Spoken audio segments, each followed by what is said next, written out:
আমাদের মেম্বার হয়ে যাবেন। হ্যালো 8920 তে কিছু বেসিক নিয়ম আছে, আমি সেই বেসিক নিয়মের মধ্য দিয়ে আপনাকে এখানে উপস্থাপন করতে চাই, যদি আপনি কিছু মনে না করেন। সেটা হচ্ছে, আমরা যেই অতিথি আসুক না কেন, যে প্রোফাইলেরই হোক না কেন, প্রথমে তার নামটা জানতে চাই এবং তার নিজ মুখেই শুনি। আপনি আপনার নামটা একটু বলবেন? আমার নাম জয়শ্রী জামান। জয়শ্রী জামান, ওকে। আপনি এইজটা বলতে তো কোনো সমস্যা নেই? না, কোনো সমস্যা নেই। আমার 1971 আমার জন্ম, আমার বয়স এখন 44 বছরের বেশি, 45-এ পড়েছে। ওকে, আপনি জন্ম জেলা কোথায়? ফরিদপুর। ফরিদপুরে। আর থাকছেন তো বর্তমানে? রাজবাড়ী জেলা, বর্তমান রাজবাড়ী জেলা, তখন ফরিদপুর ছিল। আচ্ছা, তো আপনি বর্তমানে থাকছেন তো ঢাকাতেই? ঢাকাতেই থাকছি। ওকে, জয়শ্রী জামান। জয়শ্রী নামটা অনেক সুন্দর, এবং জয়শ্রী জামানের আজকে জীবনের গল্প উঠে আসবে। আমরা বরাবরের মতোই যেটা করি, একদম শৈশব থেকে শুরু করি এবং যিনি গেস্ট থাকেন এখানে তার নিজের মতো করে বলেন। তো আপনিও বলুন, আমরা শুনতে চাই আপনার কাছ থেকে। আমি বাসায় সবার ছোট। আমাদের বাড়িতে আমরা 4 বোন। 4 বোনের মধ্যে আমি সর্বকনিষ্ঠ। আমার বড় বোনের সঙ্গে আমাদের বাকি 3 বোনের বয়সের ব্যবধান অনেক বেশি। আমার বড় বোন আমার মেজ বোনের চাইতে 10 বছরের বড়। আমার বড় বোনের ডাক্তার সুলতানা জামান। একটু জানি যে বাবা কি করতেন? আমার বাবা বিজনেস করতেন, তিনি কন্ট্রাক্টর ছিলেন। আচ্ছা আচ্ছা। কিন্তু তার মতো উদার মানুষ আমি কখনো দেখি নাই। তিনি রাজনীতি করতেন, কিন্তু কখনো পোস্ট পজিশনের কোন লোভ তার মধ্যে কোনোদিন দেখি নাই। তিনি উদার হস্তে মানে সাহায্য করতেন। এবং সবচেয়ে বড় কথা, আমরা 4 বোন, সত্যি কথা, কিন্তু আমাদের চাচা মারা যাওয়ার পরে, বড় চাচা মারা যাওয়ার পরে আমরা কিন্তু একসঙ্গে আমার বাবার কাছে মানুষ হই। আমার চাচাতো ভাইদেরকে আমার বাবা যেরকম স্নেহ করতেন, আমরা কোনোদিন বুঝতে পারি না এরা আমাদের আপন ভাই না। কেউ যদি বলতো আমরা কাঁদতাম। রাজবাড়িতে আমাদের যে বাড়িটা ছিল, ওখানেই আমি শৈশবে বড় হই। কলেজ লাইফ পর্যন্ত আমি ওখানেই কাটাই। আচ্ছা। ওখানে আমি ছোটবেলা থেকে যে জিনিসটা আমি জেনে আসছি, আমার বাবার নাম শুনলেই মানুষ একটা শ্রদ্ধা ভরে, মানে রেসপেক্ট অটোমেটিক্যালি চলে আসলো। এবং শৈশবের কথা, শৈশবে আসলে আমি খুবই সাধারণ একটা স্কুলে প্রথমে ভর্তি হই। স্কুলটার নাম ছিল মক্তব স্কুল। মক্তব স্কুল? হ্যাঁ, সবাই মক্তব তো মক্তবী, ওটাকে বলা হতো মক্তব স্কুল। এখন আমার মনে হয় যে মক্তব মানে আমরা যেটা বুঝি, ওই স্কুলটাকে কেন মক্তব বলা হতো, রাজবাড়ী টাউন মক্তব বলা স্কুলটার নাম। তো ওখানে আমি বৃত্তি পরীক্ষার যে অ্যাডমিশন টেস্ট ছিল, ওটাতে আমি ফার্স্ট হয়েছিলাম। কিন্তু হলেও আমার ভাগ্যক্রমে আমার পরীক্ষা দেওয়া হয়নি, দুর্ভাগ্যক্রমে। কিন্তু আমি কিন্তু বারবার পরীক্ষায় ফার্স্ট হতাম না, আমার অ্যাভারেজ সবসময়। আমি খুব বেশি ভালো ছাত্রী আমি কখনোই ছিলাম না। হেসে খেলে বেড়াতাম, দুষ্টুমি করতাম, এরকমই ছিলাম এবং খুব দুষ্টু ছিলাম। তার মধ্যে ক্লাস 8-এ ওঠার পর একটা ডাকসাটি টিচার আমাকে পড়াতেন। তার কাছে পড়ার রুটিনটা ছিল আমার এরকম, ওনার নাম ছিল আব্দুল খালেক স্যার। সকাল 6টার সময় প্রাইভেট পড়তে হবে, বাসায় ওখানে 8টা, 8:30 পর্যন্ত পড়ে এসে কোন রকম কিছু খাওয়া দাওয়া করে 9টার সময় আবারও স্যারের কাছে পড়তে হবে। পরের পরে স্কুল ছিল 10টা থেকে বিকাল 4টা পর্যন্ত। 4টার পরে আবারও স্যারের কাছ থেকে পড়ে আসতে হবে এবং স্যার রাতে এসে আবার আমাকে পড়াবেন। My goodness. কঠিন। এসএসসি পরীক্ষার হলে যেটা হলো, সেটা হচ্ছে, এটা আমি আমার নিজেকে আমি খুব প্রাউড ফিল করি এটা ভেবে আর কি, নকলের মহড়া। নকল চলছে। কিভাবে চলছে? শিক্ষকরা নকল দিচ্ছে, বন্ধু বান্ধবরা এসে নকল দিচ্ছে। আমি জয়শ্রী জামান, আমি নকল করছি না। আমার তখন এটাই অনুভূতি হলো, হোয়াট এভার যাই ঘটুক, আমি নকল করব কেন? আমি কিন্তু নকল করলাম না। তো এটার জন্য আমার পানিশমেন্ট হয়েছে, সেটা হচ্ছে রাজবাড়ী কলেজে অনেক ফার্স্ট ডিভিশন। আমি কিন্তু ফার্স্ট ডিভিশন পাই নাই, আমার 10 মার্কস কম ছিল। কত সালে? 12 সালে। এটা ছিল 1987 সাল। তখন ওই নকল কিন্তু আমি করি নাই। আমার মানে ব্যাক বেঞ্চাররা সবাই ফার্স্ট ডিভিশন, তারপর ভালো রেজাল্ট, অনেক লেটার। আমি শুধু ইলেকট্রিক ম্যাথস একটা লেটার পেয়েছিলাম। এটারও আবার একটা মজার ব্যাপার, আমি অঙ্কে কখনোই ভালো ছিলাম না। এটা জিদ করে আমি শুধু ইলেকট্রিক ম্যাথস করতাম, যে আমার লেটার পেতেই হবে, কেন আমি পাবো না। তো বেশি না, আমি 10-12টা অঙ্ক আমার মুখস্থ ছিল, সেই অঙ্কগুলো কমন পড়ে গেল। ত্রিকোণমিতিও বেশ পেয়ে গেল, কমন পড়ে গেল আর কি। ওখানে বেশ ভালো আমি একটা লেটার পেলাম। এইটা আর কি আমার সবসময় যে জিনিসটার ভেতরেই আমি দেখেছি যে চ্যালেঞ্জিং কোনো ব্যাপার, ওখান থেকে আমি ফিরে আসতাম না। এটা আমার বেসিক ক্যারেক্টারের ধরন আর কি। তারপরে বাবাকে আমি বললাম যে আব্বা আমি অঙ্কে একদম ভালো না, আমি ইন্টারমিডিয়েটে কিছুতেই আমি সায়েন্স নেব না। আর সায়েন্স যারা পড়ে তাদেরকে আমার খুব যান্ত্রিক বলে মনে হয়, এটা আমি নিজেই বললাম। আমার বাবা বুঝতে পারলো, বললো যে তুমি হেসে খেলে পড়াশোনা করতে চাও। আমি বললাম যে হ্যাঁ ঠিক তাই, আমি হেসে খেলে পড়াশোনা করতে চাই। আর আমার মনে হয় বাবাও নিজেও অনেক সময় বলতেন, লিটারেট মাইন্ডেড মানুষ ছিলেন, যে যারা ইতিহাস পড়ে না তারা কখনো মানুষ হতে পারে না, যারা ভূগোল জানে না তারা মানুষ হতে পারে না, লিটারেচার জানে না তারা মানুষ হতে পারে না। তাহলে হোয়াই আমি কেন অঙ্ক করব? হ্যাঁ, আমার এই মানসিকতা। তখন আব্বা বললো যে ঠিক আছে, সবাই তো এক লাইনে যায় না, ঠিক আছে তুমি আর্টসই পড়ো, মানুষ হও। তো আমার বাবা এত বেশি মানে লিটারেট মাইন্ডেড মানুষ ছিলেন যে আমরা পরপর 3 বোন কিন্তু পিঠাপিঠি, এমিলি যেমন, তিলোত্তমা যেমন, আমি জয়শ্রী আর কি। তো বাবা প্রায় আমাদেরকে শেক্সপিয়রের কমপ্লিট ওয়ার্কস অফ শেক্সপিয়র ওটা ইংরেজিতেও পড়ে শোনাতেন, বাংলায়ও শোনাতেন। তো তখন আর কি বাবার কাছ থেকে ওই রোমিও এন্ড জুলিয়েট, তারপরে আপনার ম্যাকবেথ, তারপর টেম্পেস্ট, এই সমস্ত মানে শেক্সপিয়র মোটামুটি আমার বাবার কাছে শুনেই আমাদের পড়তে হয়নি। তারপর আন্না কারেনিনা, ওটাও আমার বাবা পড়ে শুনিয়েছেন। আর মেঘনাদ বধ কাব্য এখনো আমার কানে বাজে, আব্বা বলতো মেঘনাদ বধ সম্মুখ সমরে পড়ি, বীর চূড়ামণি বীর বাহু চলি যাবে গেলা জমপুরে অকালে কহ হে দেবী অমৃত ভাসিনী, কোন বীর বড়ি পাঠাইলা রণপুনে রক্ষকুল নিধি রাঘুবাড়ি। মানে বাবা যে ভয়েসে পড়তো ওটা কানের মধ্যে এখনো বাজে, কারণ এতবার পড়েছে, মানে নিজে পড়েছে কিনা জানি না, নিজে পড়তে হয়নি, বাবার কাছ থেকে শুনে শুনে মোটামুটি মুখস্থ হয়ে গেছে। তো খুব সহজাত ভাবে এগুলো আমরা পেয়েছি। এবং আমাদের পরিবারের একটা ধরন আছে বোধহয়, তাদেরকে দেখলে আপনারা বুঝবেন যে এরা ডিফারেন্ট।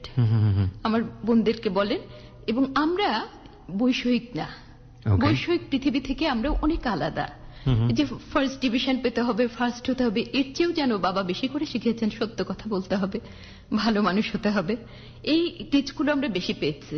তো যেটাই হলো, দুর্ভাগ্যক্রমে আমার বাবা, আমি যখন ইউনিভার্সিটি সেকেন্ড ইয়ারে উঠলাম, জার্নালিজমের চান্স পেলাম ঢাকা বিশ্ববিদ্যালয়ে। চান্স পাওয়ার পরে সেকেন্ড ইয়ারে উঠলে বাবার ক্যান্সার। ক্যান্সার, এবং ওটা আমাদের পরিবারকে কিন্তু একটা ধাক্কা দিল ভীষণ রকমের, কারণ হুট করে, এবং সেটা তার সেকেন্ডারি স্টেজ, 3 মাসের মধ্যে মারা যাবেন। এটা শুনলে আমার এত মন খারাপ হলো যে প্রথমে বিশ্বাস করলাম না, অনেক রকম টেস্ট, অনেক কিছু জিজ্ঞেস করার পর জানলাম যে আসলে ক্যান্সার। কিসের ক্যান্সার হয়েছিল? Cancer, lung cancer. হ্যাঁ, শেষ পর্যন্ত ওটা যে কোথায় প্রাইমারি ফোকাস ছিল, ওটা লাং ক্যান্সারই ধরা হয়, প্রাইমারি জায়গাটা আসলে খুঁজে পাওয়া যায় না। সেকেন্ডারি স্টেজে আবার একটা হাড় মানে বনে পৌঁছে যায়, যখন হাড়টা জোড়া লাগে না, তখন আর কি বোঝা যায় যে ভীষণ ক্যান্সার ছড়িয়ে পড়েছে পুরো শরীরে। হ্যাঁ, বাবার মৃত্যুটা আসলে সহ্য করার মতো কোনো শক্তি আমাদের পরিবারের ছিল না। অনেক দিক দিয়ে প্রেশার আসলো, মানে আমার পড়াশোনা শেষ করার ব্যাপারটা, তখন কেবল সেকেন্ড ইয়ারে পড়ি, ওটা একটা কঠিন ব্যাপার হয়ে গেল। তো ওই সময়কার ঘটনা যদি মনে করতে চাই, সেটা হচ্ছে যে আমাদের যে ব্যাপারটা হলো, আমি ইউনিভার্সিটিতে ক্লাস করলাম না আর 3 মাস। তখন সবাই মিলে বাবা কেন্দ্রিক, সবার যা কিছু সব বাবার চারপাশে। আমরা বাবা জানতো যে 3 মাস তার না, সেটা তাকে জানানো হয়নি। ক্যান্সার, সেটা সে জানতো। ক্যান্সারও আমরা বলি নাই, কিন্তু সে অসুস্থ এবং সবসময় প্রতিনিয়ত বলতো আমার কি হয়েছে, আমার ট্রিটমেন্ট করাও, আমার ট্রিটমেন্ট হয়ে আমি ভালো হই না কেন। তো এগুলোর জন্য আর কি আমার বড় বোন যারা ডাক্তার, ওনারা বলতেন যে না না ঠিক হয়ে যাবে, ভালো হয়ে যাবে, আব্বা তুমি খাওয়া দাওয়া করো। ইন্ডিয়ায় পাঠানো হলো চিকিৎসা করানোর জন্য, কিছু থেরাপি, কেমোথেরাপি, রেডিওথেরাপি দেওয়া হলো। কিন্তু বাবাকে ক্যান্সার বুঝতে না দিলেও আমার বাবা তো বুঝতে পারতেন অনেক কিছু, বলতো যে এটা আসলে ক্যান্সার, সে নিজেই বলতো। তা না হলে এরকম অসুখ তো কখনো শুনি নাই।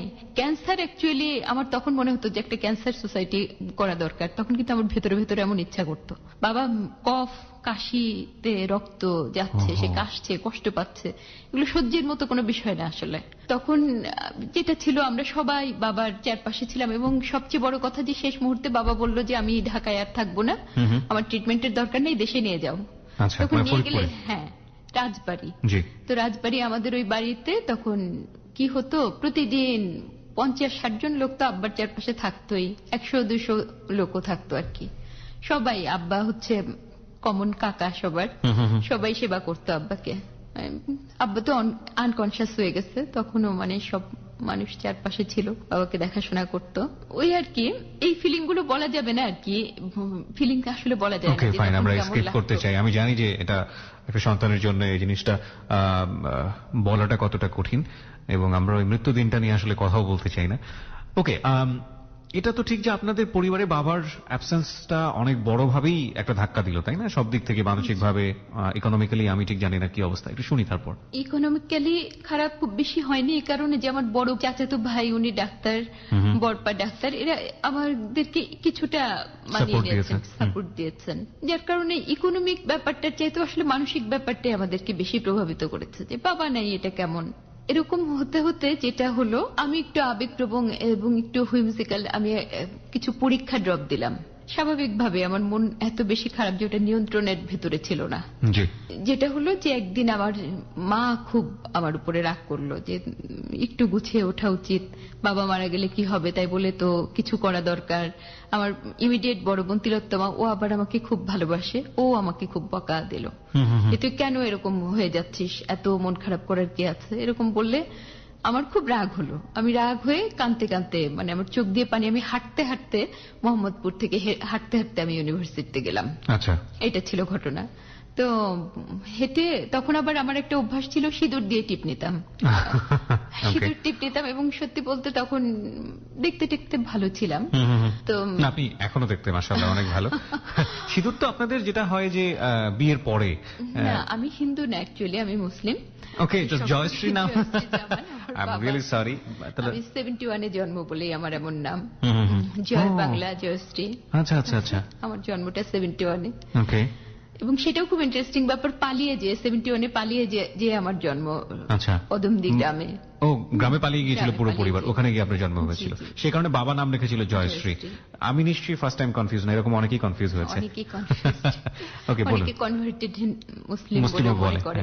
জি, তো টিপের কথা বলছিলেন আপনি। হ্যাঁ, তো টিপ নেওয়া ছিল। তো আমি বসে আছি, একটু দূরে দাঁড়ানো আর কি, একটা ছেলে আমার দিকে তাকিয়ে হাসছে।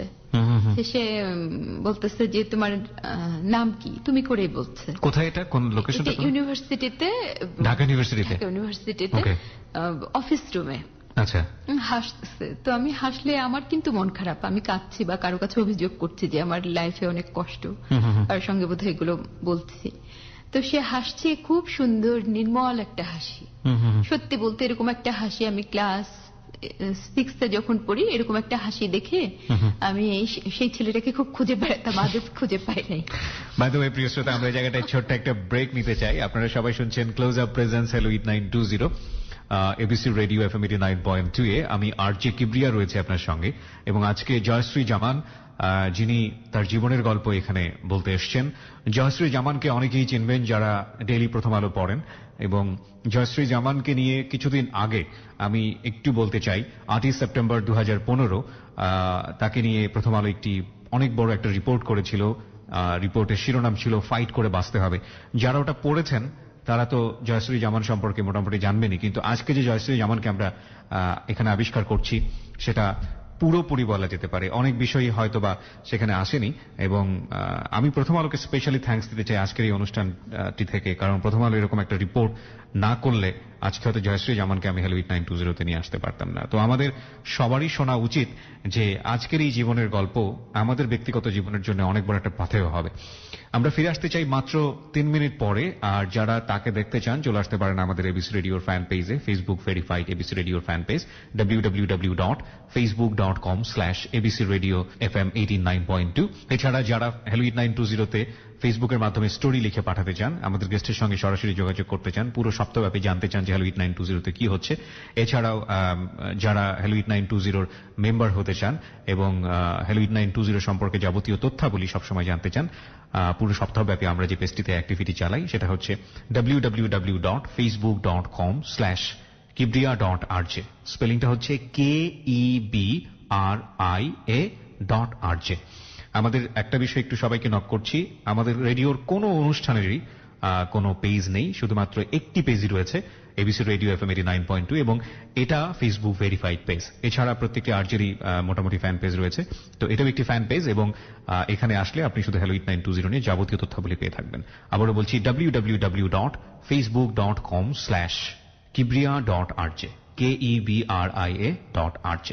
ফিরে আসছি ঠিক 3 মিনিট পর। Close Up presents Hello 8920. Close Up. The closer, the better. Close Up presents Hello 8920. Close Up. The closer, the better. 3 minute পর প্রিয় শ্রোতা, আমরা আরো একবার স্বাগত জানাচ্ছি সবাইকে ক্লোজ আপ প্রেজেন্স হ্যালো 8920 তে। আমি আরজে কিবরিয়া রয়েছে আপনার সঙ্গে, এবং আপনারা শুনছেন এবিসি রেডিও এফএম 89.2।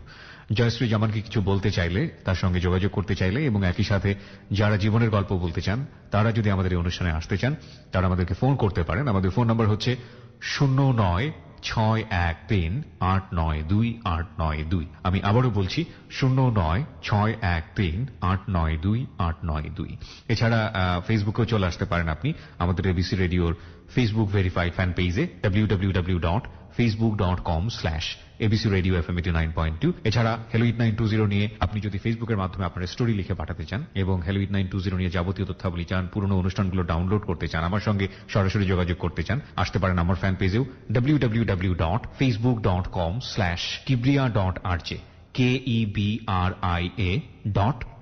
এখানে আপনি আরজি কিবরিয়া নামে পেজটি পাবেন। এখানে আমরা একটা নোট করছি, আমাদের হ্যালো 8920 নামে আগের যে পেজটি ছিল সেটা সম্পূর্ণ ডিঅ্যাক্টিভ, এবং আমাদের রেডিওর কোনো অনুষ্ঠানেরই আপাতত কোনো ফ্যান পেজ নেই, শুধুমাত্র এবিসি রেডিও ছাড়া এবং আরজিদের ফ্যান পেজ ছাড়া। ওকে, আমরা জয়শ্রী আপনার কাছে আবারও ফিরছি। আমরা যে জায়গাটিতে ছিলাম, যে কোন এক ভদ্রলোকের হাসিটা আপনার কাছে নির্মল হাসি মনে হচ্ছিল, তারপর তো ওই হাসি দেখে আমি মোটামুটি মুগ্ধ, আমার খুব ভালো লাগলো। কিন্তু এটা এমন কিছু না, আমার মনে হলো যে আমি এই হাসি আরো আগেও দেখেছি, আমার মনে হলো। কিন্তু সে আর কি আমার সঙ্গে কথা বলছে, প্রথম কথাটাই ছিল এটা যে তোমার চোখ দুটো খুব সুন্দর, মানে প্রথমে এইভাবে অ্যাড্রেস করে ফেললো, প্রথমে এই কথা বললো। তো বলার পরে আমি বোকার মতো তাকিয়ে থেকে আমি বললাম যে আমিও তখন কি যেন একটা একটু অ্যাডাল্ট উত্তর দিলাম, আমি জানি সবাই বলে। ওকে ওকে।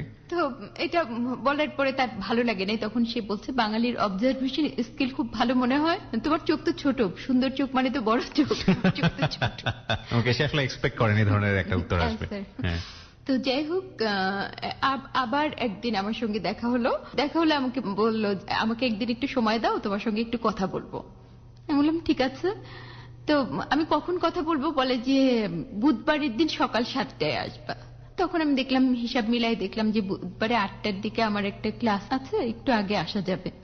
তো ইউনিভার্সিটিতে এসে দেখি যে সেদিন কুয়াশা পড়ে আছে, একদম কুয়াশায় এমন অবস্থা যে কাকপক্ষীও বোধহয় আসে না। তাও আমি 7টার সময় কি মনে করে চলে এসেছি।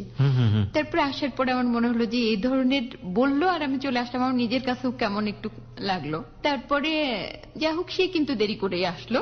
আসার পরে সেই সময়টাতে কি পরিচয়টাকে আবিষ্কার করতে পেরেছিলেন ভদ্রলোকের, যে উনি কোথায় থাকেন বা কি করেন? হ্যাঁ, ইউনিভার্সিটিতে আমি জানলাম যে আমাদের 2 ইয়ার সিনিয়র, একই ডিপার্টমেন্টে। কথা তেমন কিছু হলো না, নর্মাল কথা টথা হলো। তো কথা হওয়ার পরে যেটা আমার কাছে ইনফরমেশন সে দিল, সেটা হচ্ছে যে সে বড় হয়েছে সৎ মায়েদের অত্যাচারে, মায়েদের প্লুরালে বলে আমাকে আবার বলল যে আমি কি বলেছি সৎ মায়ের না, কিন্তু সৎ মায়েদের। আমার মন খারাপ হলো খুব। সৎ মা আছে এটা আমার কাছে কোনো ফ্যাক্টর না, আমার কাছে মনে হলো যে সৎ মায়েদের অত্যাচারে বড় হচ্ছে, এবং তার চেহারা এত সুন্দর, এমন এক মানে আপনি দেখলে কি বলবেন, হয়তো অনেকেই তাকে দেখে থাকবে, এত অমায়িক একটা ছেলে, এরকম তার জীবনটা তাহলে কেমন, এই কষ্টটা কিন্তু আমার লাগলো। লাগার পরে আমি বললাম যে একদিন আমার মাকে আপনাকে দেখাতে নিয়ে যাব।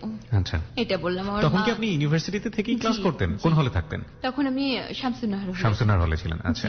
তো সে বলল যে ঠিক আছে, তোমার মাকে একদিন দেখতে যাব। তো আমি ভাবলাম যে এটা আসলে কথার কথা, উনিও ভুলে যাবে আমিও ভুলে যাব, কোনো সম্পর্ক তো কিছু না। কিন্তু সত্যি একদিন আমাকে বলতেছে এসে, আমি সেমিনারে আছি, বলে যে আজকে যাব তোমার মাকে দেখতে। আমি বললাম ঠিক আছে চলেন। তো নিয়ে গেলাম। নিয়ে গেলে কি হলো আমি জানি না, আমার মা খুব মুগ্ধ, আমার বোনরাও খুব মুগ্ধ, 2 বোন ছিল, আর তাকে দেখলে মুগ্ধ হওয়ার মতোই। এতক্ষণ নিশ্চয়ই ভদ্রলোকের নামটা আপনি নিশ্চয়ই জেনেছেন, তো আমাদেরকে যদি নামটা বলতেন। তার নাম আলিমুল হক টিপু। আলিমুল হক টিপু, আপনারই ডিপার্টমেন্টের 2 বছরের সিনিয়র বড় ভাই। জি। ওকে, বলুন তারপর কোন হলে থাকতো ভদ্রলোক? সে হলে থাকতো না, তার বাসা ছিল এখানে, ঢাকাতেই বাসা ছিল। ওকে, বাবার কাছে থাকতেন। তারপরে যেটা হলো, সে 1 মাস 6 দিন মাঝে মাঝে এরকম দেখা টেখা হয়, কথা হয়। তারপরে একদিন আমাকে বললো যে জয়শ্রী, তুমি যদি কিছু মনে না করো, আগামী বৃহস্পতিবারে আমি এরকম বিয়ে করতে চাই তোমাকে। তা আমার খুব অবাক লাগলো যে এটা কি ধরনের কথা। মানে আপনাদের মধ্যে প্রেমও হয়নি? হ্যাঁ, একটু ভালো লাগা, বুঝতে পারা, এইটুকুই। 1 মাস 6 দিন পরিচয়ে মানুষ কি বুঝবে, ওইটুকুই। তো আমি আবার মজা করে বললাম যে ঠিক আছে, বৃহস্পতিবারে কি দরকার, আজকেই না কেন। আমি মজা করেই বলেছি। তো মজা করে বললে সে সিরিয়াস হয়ে গেছে, বলে তুমি কি এটা সিরিয়াসলি বললা? আমি বললাম যে হ্যাঁ, আমি সিরিয়াসলি বললাম। সে সত্যি সেই সোমবারে, বৃহস্পতিবারের আগে আর কি, সে ওই দিনই সে বিয়ে করতে চাইলো, এবং আমিও বেশ মানে মন যা চাইলো তাই করলাম। ঠিক আছে, সে বলছে সত্যি, তার সঙ্গে আমার বিয়ে হলো মগবাজার কাজীর অফিসে। 1 মাস 6 দিনের পরিচয়ে ইউ গাইস গট ম্যারিড? হ্যাঁ। মানে আপনি তো আপনার সম্পর্কে, শৈশব সম্পর্কে যতটুকু জেনেছি, তাতে আমার কাছে মনে হয়নি যে you are not that kind of adventurous. মানে মনে হইলেও তো ঠিক আছে, বঙ্গোপসাগরের সমুদ্র দেখতে চলে গেলাম, কিংবা নেপালে পাহাড় জয় করতে চলে গেলাম, ব্যাপারটা এরকম ছিল না। মার সঙ্গে বা ফ্যামিলির সঙ্গে ব্যাপারটা শেয়ার করেছিলেন? হ্যাঁ, মা তো খুব পছন্দ করেছে। তোমার ফ্যামিলি থেকে একটা গ্রিন সিগন্যাল ছিল? হ্যাঁ, গ্রিন সিগন্যাল ছিল, মা পছন্দ করতো। কিন্তু মানে এরকম, আর আমার আগে তো আরো 2 বড় বোন ছিল, আমি তো ওদের কথাও না ভেবে, সে বলছে আমি কতটা, মানে এটা পুরোপুরি আবেগতাড়িত ব্যাপার। আমি বললাম যে ঠিক আছে আজকেই, এবং সত্যি সত্যি বিয়ে, এবং বিয়েটা হলো হচ্ছে 555 টাকার দেনমোহর। 555 টাকা? মানে কত সালে? এটা কি ব্রিটিশ আমলে নাকি তার আগে? এবং এটা এতই মজা, শায়েস্তাকার আমলে 1 টাকায় 8 মণ চাল পাওয়া যেত, তো সেই আমলেও যদি হতো ঠিক আছে, এটা মেনে নেওয়া যায়। 555 টাকা মাত্র? হ্যাঁ, সেটাই। কারণ আমার মনে হতো এটাই আর কি, যে সে আমাকে পছন্দ করে, সে আমাকে ভালোবাসে, ইটস এনাফ। এটা কি ওই ঠিক করেছিল নাকি আপনি? মানে আমি প্রথমে বললাম 1 টাকা, সে আবার যে কাজী ছিলেন উনি বললেন 1 টাকা তো এটা খেলো দেখা যায়। সে বলল যে ইসলাম, সে কথায় কথায় ইসলামকে ভাঙিয়েছে। সে বলল ইসলামে আছে যে যেটুকু সামর্থ্য তার মধ্যে নাকি দেনমোহর দিতে হয়। আমি অত কিছু ইসলামের মধ্যে গেলাম না, কোনো কিছুর মধ্যে গেলাম না। আমি বললাম যে যা খুশি তাই, আপনি বলে দেন যে কত হতে। তখন আপনি? হ্যাঁ। আচ্ছা। তো 555 টাকা, এবং বিয়ের পরে অনেকদিন পর্যন্ত আমি আপনি করেছি, এবং মাঝে মাঝে সে রেগে যেত যে আমি এখনো কেন আপনি বলছি, এরকম আর কি।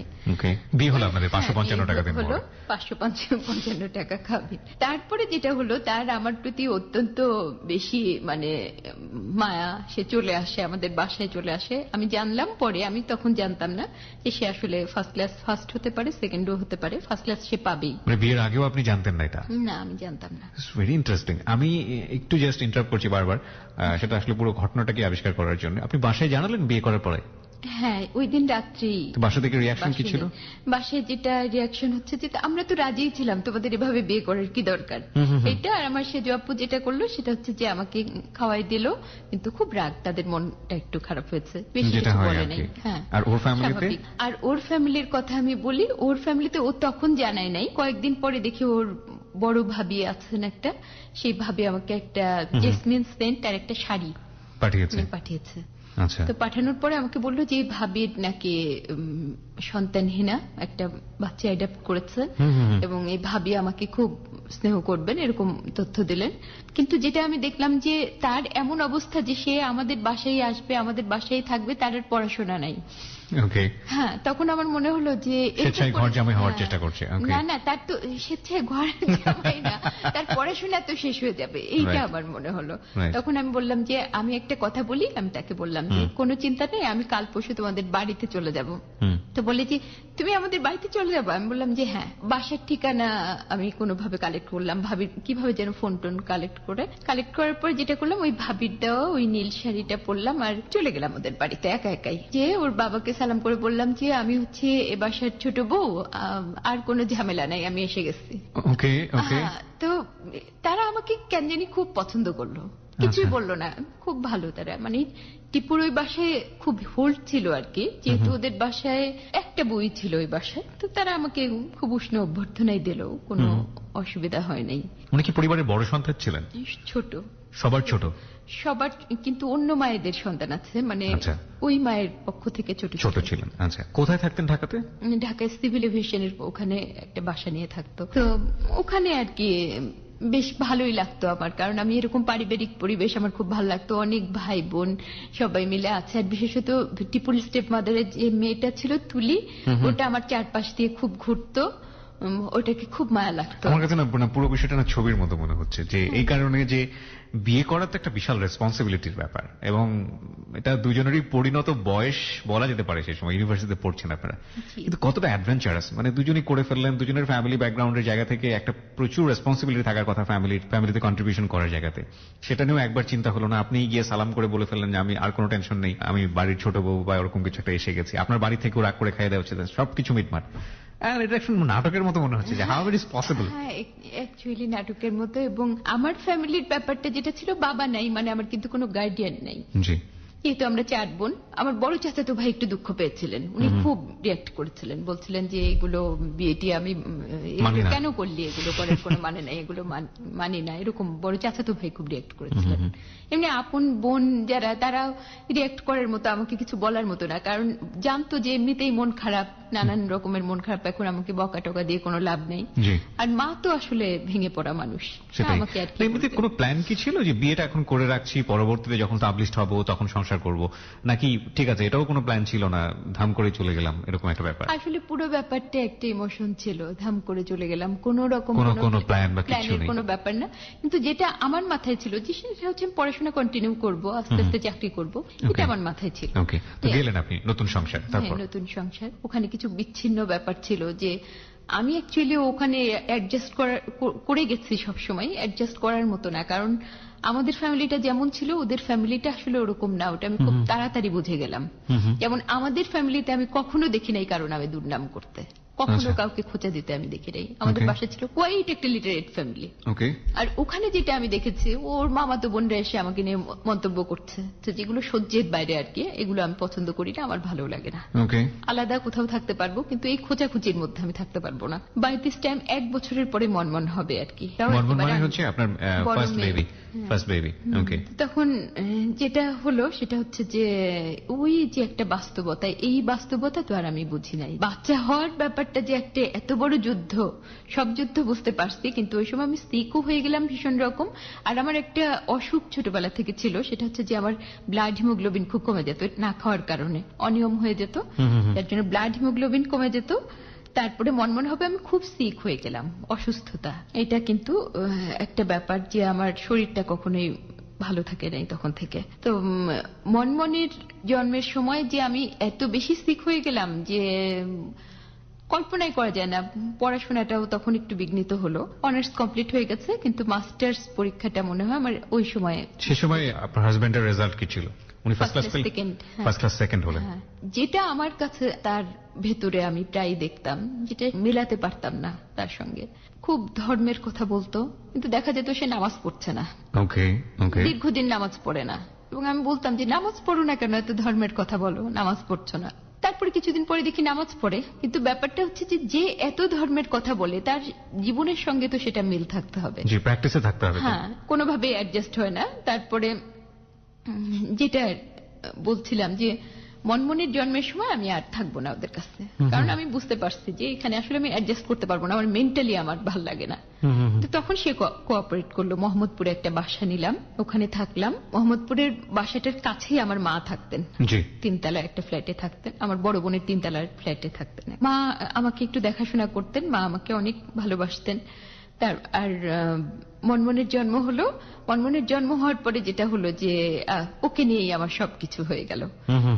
আমার কিন্তু মাস্টার্স পরীক্ষা গ্যাপ হয়ে গেল, দিতে পারলাম না তখন। ওকে নিয়ে থাকতাম, আর আমার খুব ভাল লাগতো, মানে বাচ্চা তো মানুষের এমনি ভাল লাগে, আর ওকে নিয়ে তো বলার বাইরে, মানে আমার এত ভাল লাগতো, মানে ওর প্রতিটা হাসি, ওর প্রতিটা নড়াচড়া, তারপরে সবকিছু যেন আমার কাছে কেমন নতুন নতুন, আর কল্পনাই করা যায় না, এত ভাল লাগতো। আর সবচেয়ে ভাল লাগতো ওকে আমি মাঝে মাঝে এরকম গলায় ধরে বলতাম আমার গলার মালা, ও তখন খুব জোরে জোরে হাসতো আর কি, গলায় ধরার সাথে সাথে। মনমনির যেটা ব্যাপার ছিল, আমি খুব যত্ন করতাম, যত্নের কোনো শেষ নেই আর কি। সবাই আমাকে বলতো যে এত যত্নের কোনো মানে নাই আর কি। কারো কোলে দিতাম না, কিচ্ছু না, সারাক্ষণ আমার কোলে থাকতো। আর ও যখন আস্তে আস্তে বড় হলো, ওর একটাই ডায়লগ ছিল, আমি যদি বসতাম বলতো, আম্মু তুমি বসছো কেন, তুমি উঠে পড়ো, আম্মু তুমি বসবা না, তুমি আমাকে কোলে নাও, তুমি আমাকে কোলে নিয়ে হাঁটো, হ্যাঁ এরকম। তারপরে আমি কিছু খেতে গেলে, আম্মু তুমি খাবা না, তুমি এখন খেতে পারবা না, তুমি তো এখন আমাকে কোলে নিবা।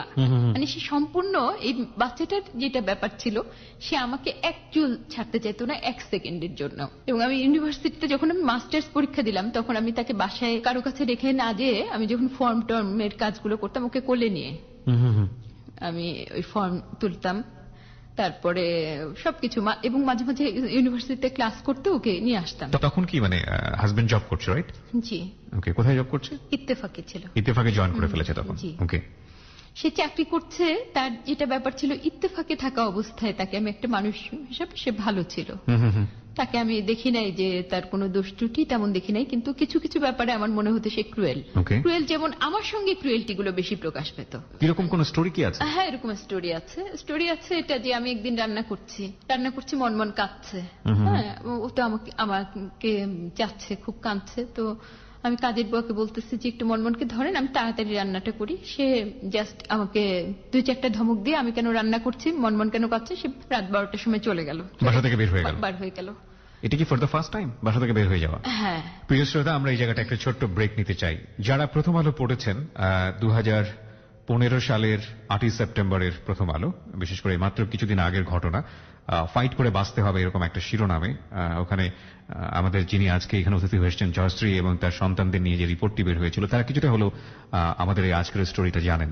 কিন্তু আজকে আমরা জয়শ্রীকে যতটা বৃহৎ আকারে আবিষ্কার করছি, সেটা আরো একটু ভিন্ন মাত্রা দেবে জয়শ্রীকে জানার জন্য। আজকের এই গল্পটি আমাদের জন্য যে কত বড় অনুপ্রেরণার, সেই জায়গাটিতে আমরা একেবারে শেষ পর্যন্ত শুনলেই বুঝতে পারবো।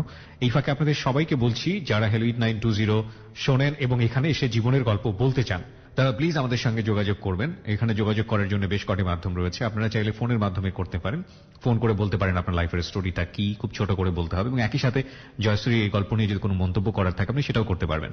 আমাদের ফোন নাম্বারটি হচ্ছে 09613892 আমি আরো একবার বলছি, 09613892 এছাড়া আপনি চাইলে আমাদের যে ফ্যান পেজটি আছে, এবিসি রেডিওর Facebook verified fan page, ABC radio FM 89.2 দিয়ে খোঁজ করলে আপনি পাবেন। এখানে এসে আপনি জয়শ্রীকে দেখতে পারবেন। এছাড়া পুরো সপ্তাহব্যাপী আমাদের হ্যালো 8920 নিয়ে কি হচ্ছে, আপনারা যদি ফেসবুকের মাধ্যমে কোনো স্টোরি পাঠাতে চান, যোগাযোগ করতে চান, আমাদের অতিথির সাথে যোগাযোগ করতে চান, ডাউনলোড করতে চান, তাহলে চলে আসতে পারেন আমার ফ্যান পেজেও। আমার ফ্যান পেজের ঠিকানা হচ্ছে www.facebook.com/kibria.rj KEBRIA.RJ facebook.com/kibria কিবরিয়া বানানটা হচ্ছে KEBRIA.RJ। ফিরছি ঠিক রাত 12:06।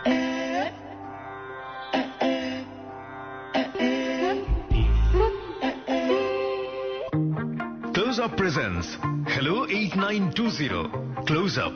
The closer, the better. প্রিয় শ্রোতা, সময় রাত 12:06। আপনারা সবাই শুনছেন close up presence hello 8920 ABC radio FM 89.2 এ। আমি আরজে কিবরিয়া রয়েছে আপনার সঙ্গে, এবং আজকে এখানে জীবনের গল্প বলছেন জয়শ্রী জামান। জয়শ্রী জামানের জীবনের গল্পে আমি আবারও ফিরছি। তাকে যারা দেখতে চান চলে আসতে পারেন আমাদের এবিসি রেডিওর ফ্যান পেজে।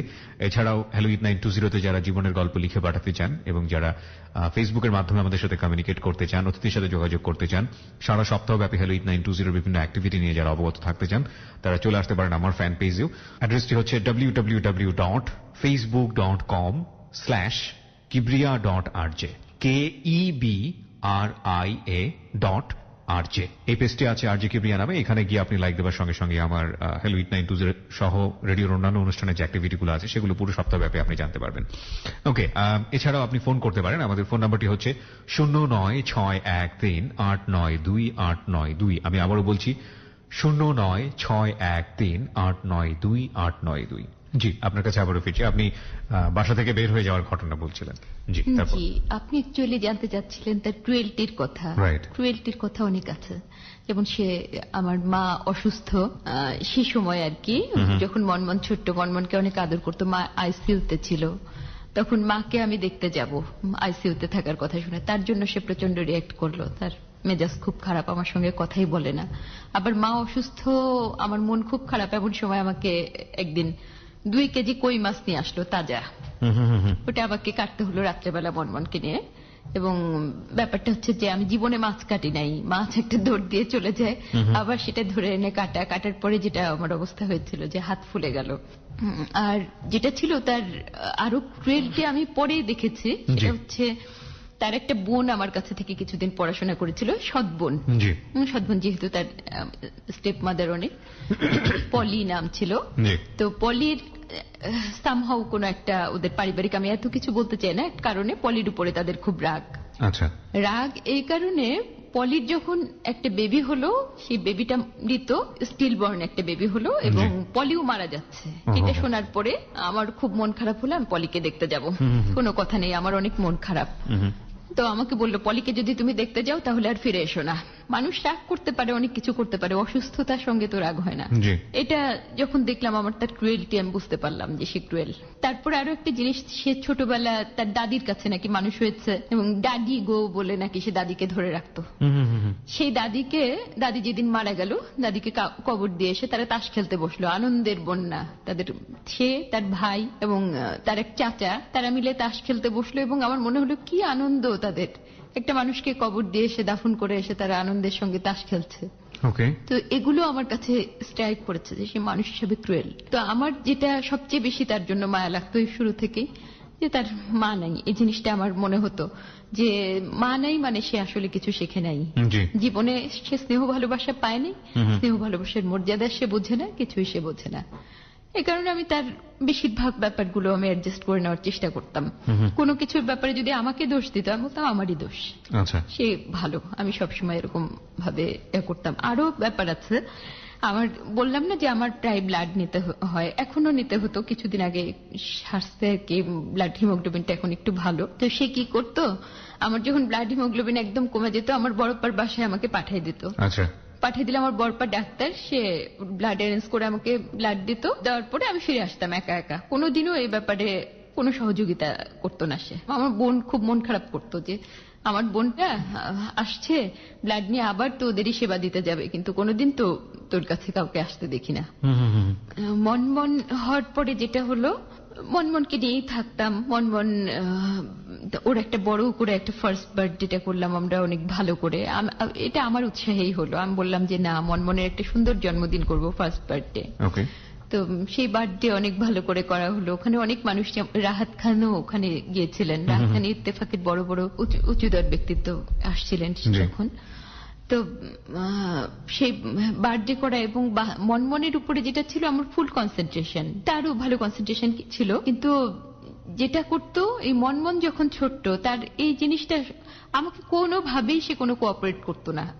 প্রথম দিকে একটুখানি করতো, যেটা করতো অনেক রাত্রে বাড়িতে ফিরতো, বাসায় ফিরতো, আমার অনেক কষ্ট হতো। এগুলোর ব্যাপারে কোনো কনসিডারেশন কখন ছিল না। তো মনমন হওয়ার পরে প্রথমে আমরা একটা বাসায় ছিলাম মোহাম্মদপুরে, যেহেতু আমার মা একটু আমাকে একটু বেশি আদর করতো, আর মার কাছে আমি একটু বেশি যেতাম, এটা তার ভালো লাগতো না। এটা নিয়ে রাগ করে সে যাত্রা বাড়ি নিল। ওখানে থাকতাম একা একা, বাচ্চাদের, মনমন, আমি আর একটা কাজের মেয়ে ছিল, সে ছিল। তো থাকতে থাকতে তখন আমি বললাম, তখন আমি মাস্টার্স পরীক্ষা দেই নাই, তো আমি বললাম যে আমি তো মাস্টার্স পরীক্ষা দিব, আমি মায়ের কাছাকাছি যাব। এটা বলার পরে মোহাম্মদপুরে আবার বাসা নিল।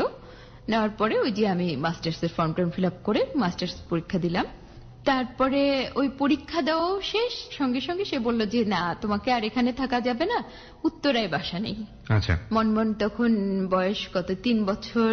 মনমনকে হলি চাইল্ড স্কুলে ভর্তি করাই দিল, নার্সারিতে। আমার মনে আছে যে মনমন প্রথম দিন যখন স্কুলে গেল, লাল একটা কোট পরা, স্কুলে অ্যাসেম্বলি সবার সামনে, সবার ছোট, সবাই যা যা করছিল তাই করছিল, পিটি করাচ্ছে, কিন্তু ও যেটা করলো, স্কুলে ঢুকে বের হয়ে আসছে, কিছুতেই থাকবে না। কান্না মানে কি চিৎকার, সবকিছু নিয়ে বের হয়ে আসবে। ওকে স্কুলের টিচাররাও কন্ট্রোল করতে পারবে না, ভীষণ জিদি। ওর স্কুল ভালো লাগতো না, তারপরেও আস্তে আস্তে স্কুলে অ্যাডজাস্ট করলো। মনমনের বয়স যখন 3.5 আর কি, তখন বাবু আবার হবে। সেই সময় থেকে টিপুর মানে মেজাজ আরো বেশি খারাপ। সবচেয়ে বড় কথা যে মানুষকে তো বুঝতে হলে তার সঙ্গে কথা বলতে হবে, সে আমার সঙ্গে কথা বলতো না। মানে দুজনের মধ্যে আপনাদের কথা বলা হতো না? হঠাৎ প্রয়োজনীয় কথা, এক কাপ চা দাও, আমি চাটা দিতাম, সে কখনো কথা বলতো না। আমি বুঝতাম না আমার কি ফল্ট, আমি জানি না। আমি খোঁজার চেষ্টা করতাম যে আমি কি কিছু করলাম, এরকম কথা বলে না কেন। একটা দিন আমার খুব বেশি দুঃখ লাগলো, সেটা হচ্ছে যে ঝড়, এমন ঝড়, বাবুর বয়স হবে হচ্ছে তখন 40 দিন, বাবু হওয়ার পর 40 দিনের বাচ্চা, আর মনমনের বয়স হচ্ছে 4.5, ছোট মানুষ। এই দিন এমন ঝড়, আমি বললাম যে আজকে অফিসে যাও না, কারণ কাজের মানুষও আসবে না, আমি 2 বাচ্চা নিয়ে পারবো না। সে কোনো কথার উত্তর না দিয়ে অফিস চলে গেল। তো চলে যাওয়ার পরে যেটা হলো, বাচ্চার তো তখন তো ডায়াপার সিস্টেম এত সহজ ছিল না, কাঁথা জমছে জমছে জমছে, আমি বাবুকে নিয়ে আছি। তারপরে মনমনকে খেতে দেবো কিভাবে, খেতে দিলাম কষ্ট করে, বাবুকে নিয়ে খেতে দিলাম, মনমন খেয়ে বমি করলো, সেটা আবার আমার পরিষ্কার করতে হলো। তারপরে কারেন্টও নাই, পানিও নাই, কিচ্ছুই নাই, ঘুটঘুটে অন্ধকার, কোনো ইমার্জেন্সি লাইটও নাই, মোমবাতি একটা কোন রকম জ্বালায় সারাদিন, এবং কোন রকম পানি নাই। রাত 12টা বেজে গেল, ওই বাবুকে নিয়ে আমি বসে আছি সারাক্ষণ, নড়তেও তো পারছি না, অত ছোট বাচ্চা। রাত 12টার সময় সেও বাসায় আসলো, কারেন্টও আসলো, পানিও আসলো। তবে তাড়াতাড়ি করে রান্না করে টেবিলে খেতে দিলাম, খেতে দিয়ে বাবুর বোতল ফুটায় বাবুর বোতলে দুধ ভরে দিলাম। দেওয়ার পরে কাঁথা ধোয়ার পালা, তখন কাঁথা জমে গেছে, কাজের বুয়া তো আসে নাই, বাবুর প্রবলেম হবে। কাঁথা ধুচ্ছি, গ্যাসের চুলায় নাড়ছি, ইস্ত্রি করছি, এরকম করতে করতে হোল নাইট কিন্তু আমার পার হয়ে গেল। হওয়ার পরে তখন আমার শীতে কাঁপতেছি, মানে আমার একটু নড়ারও শক্তি নাই, কিচ্ছুই নাই। তারপর আমি শুয়ে গেলাম। তা আমার সেদিন মনে হলো যে মানুষ চাকরি করে মানে তো মানুষ ব্রেন বিক্রি করে দেয় না এইভাবে, মানবতার বাইরে তো না সবকিছু। চাকরি কিসের জন্য? বাচ্চাদের জন্য, যে বাচ্চাদের এত কষ্ট দিয়ে চাকরি করতে হবে, একদিন না হয় নাই যেত। জি, এই ফিলিংটা আমার হলো, তার প্রতি আমি কষ্ট পাইছি, কিন্তু আমি কিছু বলি নাই, আমার ভিতরের ফিলিংটা কষ্টের। তো সবসময় আমি অ্যাডজাস্ট করতাম। বাবু হওয়ার সময় যেটা হলো, আমার ব্লাড হিমোগ্লোবিন একদম কম, ডাক্তার বললো 3 ব্যাগ ব্লাড দিয়ে তারপরে সিজার করতে হবে। খুব মেজাজ খারাপ তার, এই ব্লাড সংগ্রহ তার ভালো লাগছে না, আমাকে হসপিটালের বাইরে রেখে দিয়ে সে চলে গেল মনমনকে সহ। 2-3 ঘন্টা তার কোনো খবর, একটা ফোনও না, কোনো খবরও না, আমি আউটডোরে বসে আছি। তারপরে বাবুর জন্ম হলো, বড়পার বাসায় কিছুদিন থাকলাম, ওই 40 দিন থাকার পরে ফিরে আসলাম আর কি। তার মেজাজ সবসময় খারাপ, আমার সঙ্গে কখনো কথা বলে না, এমন আর কি। এটা দেখেন, কোনোদিন আমার সঙ্গে তার বেড়ানোর কোনো ঘটনা নাই, বাচ্চাদেরকে নিয়েও সে কোনোদিন বেড়াতে যায় না, আমার বাচ্চারা চিড়িয়াখানা দেখে নেই। সবকিছুই আমি মেনে নিয়েছি, কারণ আমার মনে হতো যে না ঠিক আছে, আমার এত বেশি প্রয়োজনও নাই, কিছু না। আর আমার তো চিন্তা যে আর কিছুদিন পরে একটা ভালো চাকরি নিশ্চয়ই করব, এরকম আমার চিন্তা ছিল। কিন্তু সে কি করলো, হঠাৎ তার শুরু হলো ফোনে কার সঙ্গে যেন কথা বলে, ওকে, কথা বলতে শুরু করলো। তো এমনিতে তার যেটা রুলস ছিল খুব কড়া, আমি নড়তে পারবো না, চড়তে পারবো না, আমার মাথায় কাপড় পরে গেলে অনেক কিছু হয়ে যাবে, বোরকা পরতে হবে। একদিন বাবু বলতেছে, আম্মু তোমাকে যে আব্বু বাজারে পাঠালো, তারপরে আব্বুর ফোনে একটা মেসেজ পাঠাতে দেখেছি। আমি বললাম কি দেখেছো? বলে যে লিখেছে beautiful girl, I love you.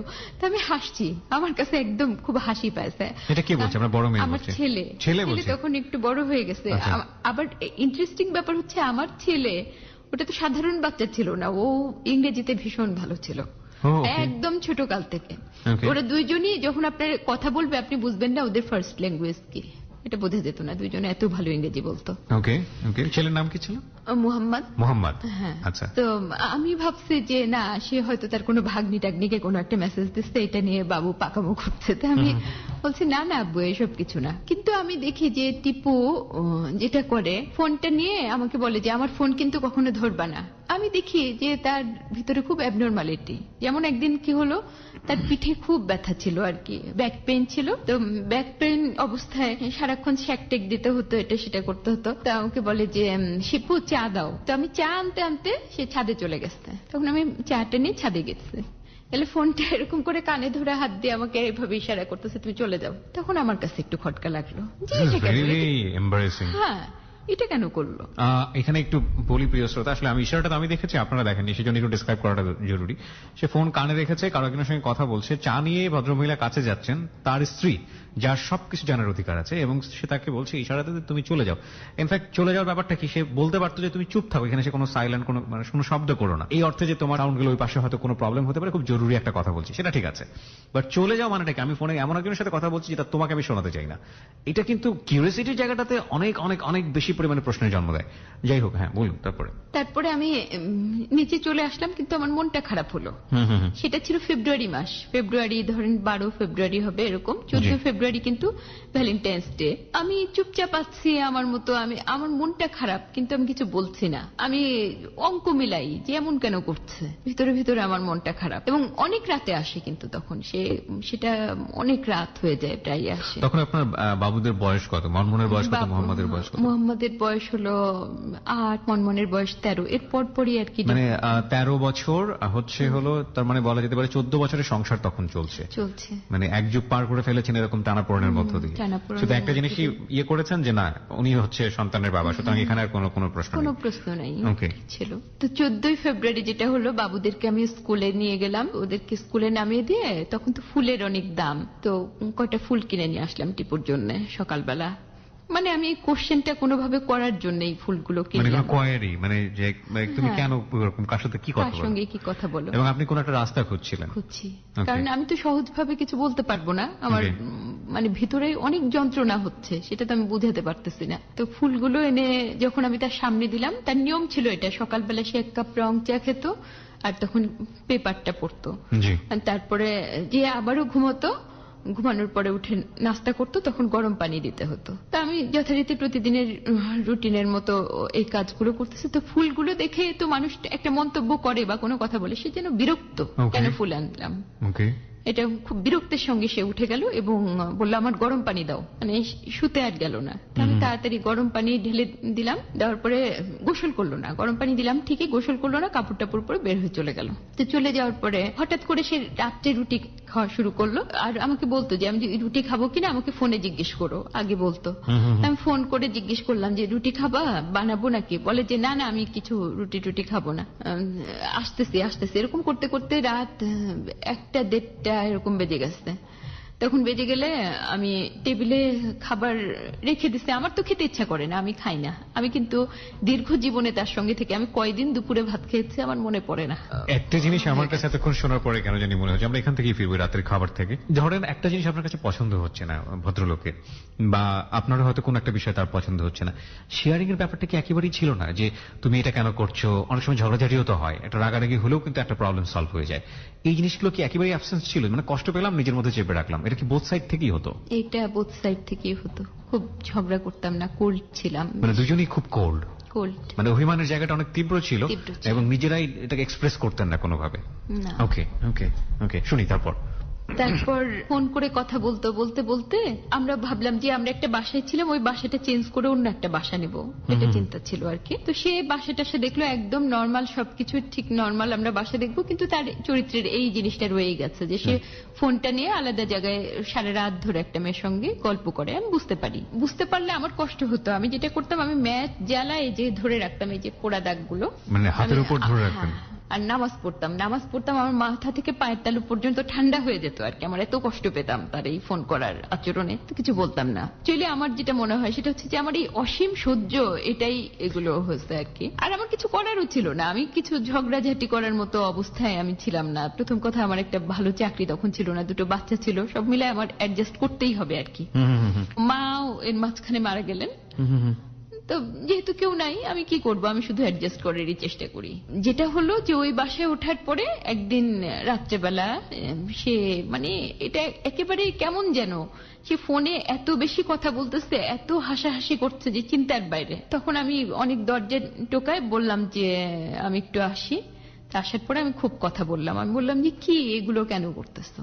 আমি সেদিন একটু রেগে এই কথা বললাম, হ্যাঁ আমি এই মেয়েকে বিয়ে করব। সঙ্গে সঙ্গে সেই তার আগ পর্যন্ত কি এই মেয়েটাকে নিয়ে আপনাদের মধ্যে কোনো ধরনের কোনো কথোপকথন কিছুই হয়নি? এই ফার্স্ট টাইম? আচ্ছা, আপনি আমাকে একটু সময়টা বলবেন যে যখন আপনি জানতে পারলেন যে আপনার হাজবেন্ড এই মেয়েটার সাথে ইনভলভ, তার কতদিন পরে আপনাদের মধ্যে এই ঝগড়াঝাটিটা হচ্ছে? ধরেন খুব বেশি দিন না, 14 ফেব্রুয়ারি ফুল দিলাম আর ডিভোর্স হলো হচ্ছে 6 মার্চ, এই 1 মাসের মধ্যে। 1 মাসের মধ্যে, মানে 1 মাস আপনি সহ্য করেছেন এবং এইভাবে ম্যাচের কাঠি দিয়ে শরীর পুড়িয়েছেন। উনি দেখেনি আপনার শরীরে যে এইভাবে? উনার তো কোনো পাত্তাই, হ্যাঁ দেখেছে, কি হয়েছে তাতে? আমি বললাম যে আমি সুইসাইড করব, তাতেও তার কিছু আসে যায় না। তখন আমি চিন্তা করলাম যে তার গায়ে আসলে কিছুই লাগবে না, আর আমি সুইসাইড করলে যেটা হবে আমার বাচ্চারা কোথায় যাবে? এরকম একটা ক্রুয়েল লোকের কাছে আমি কি করে আমার আপনাদের মধ্যে যে বাচ্চাদেরকে ফেলে যাব? জিনিসগুলো চলছে এগুলোকে আপনাদের বাচ্চারা বুঝতো এই ব্যাপারগুলো? বুঝতো, সব বুঝতো, মন খুব বেশি বুঝতো, কাঁদতো, দুঃখ পেত, কষ্ট পেত। Okay. বাবুও বুঝতো, বাবু সব বুঝতো, বাবুর জিদ হতো, রাগ হতো। কারণ একজনের বয়স তখন 8, আরেকজনের বয়স তখন 13, যথেষ্ট বোঝার বয়স হয়েছে। হ্যাঁ, তো বলুন সে রাতে কি হলো? তারপর উনি যেটা বলছিল হলো, যে বিয়ে করবো আমি মেয়েটিকে। হ্যাঁ, হ্যাঁ, তারপর মেয়েটিকে বিয়ে করব, এবং সেদিন একটু উচ্চ বাচ্চাই হলো, এবং সে যেটা করলো সেদিন ফার্স্ট, ইতিপূর্বে যেটা হয়নি, সেদিন সে আমাকে একটা মারও দিচ্ছিল, গায়ে মার দিল এবং আমাকে গালি দিল। সকালবেলা আমার খুব মন খারাপ, মেজাজও খারাপ, নাস্তা টাস্তা আর কি বানাবো, আমার তো বাচ্চারা তখন মন কোথায়? ভালো না। বেবিরা তখন বাচ্চারা ঘরে ঘুমায়, তারা বুঝে। বাবু মাঝে মাঝে বালিশ নিয়ে বাবার কাছে শুতে যাবে, সে বাবু ঘুমাচ্ছে, ঘুমাক, এরকম আর কি। বাবুকে যে আদর করাবো, বালিশ নিয়ে বাচ্চাটা আসছে, এরকম কিছু না, আসছে কোন রকম শুয়ে থাকুক, সে ফোনে কথাই বলছে, এরকম। যেটা হলো যে পরের দিন সকালবেলা আমি আমার ফ্যামিলিকে জানালাম, আমার বোন ভাইদেরকে জানালাম, তার বাবাকে বললাম যে বাবা আপনি একটু আসেন।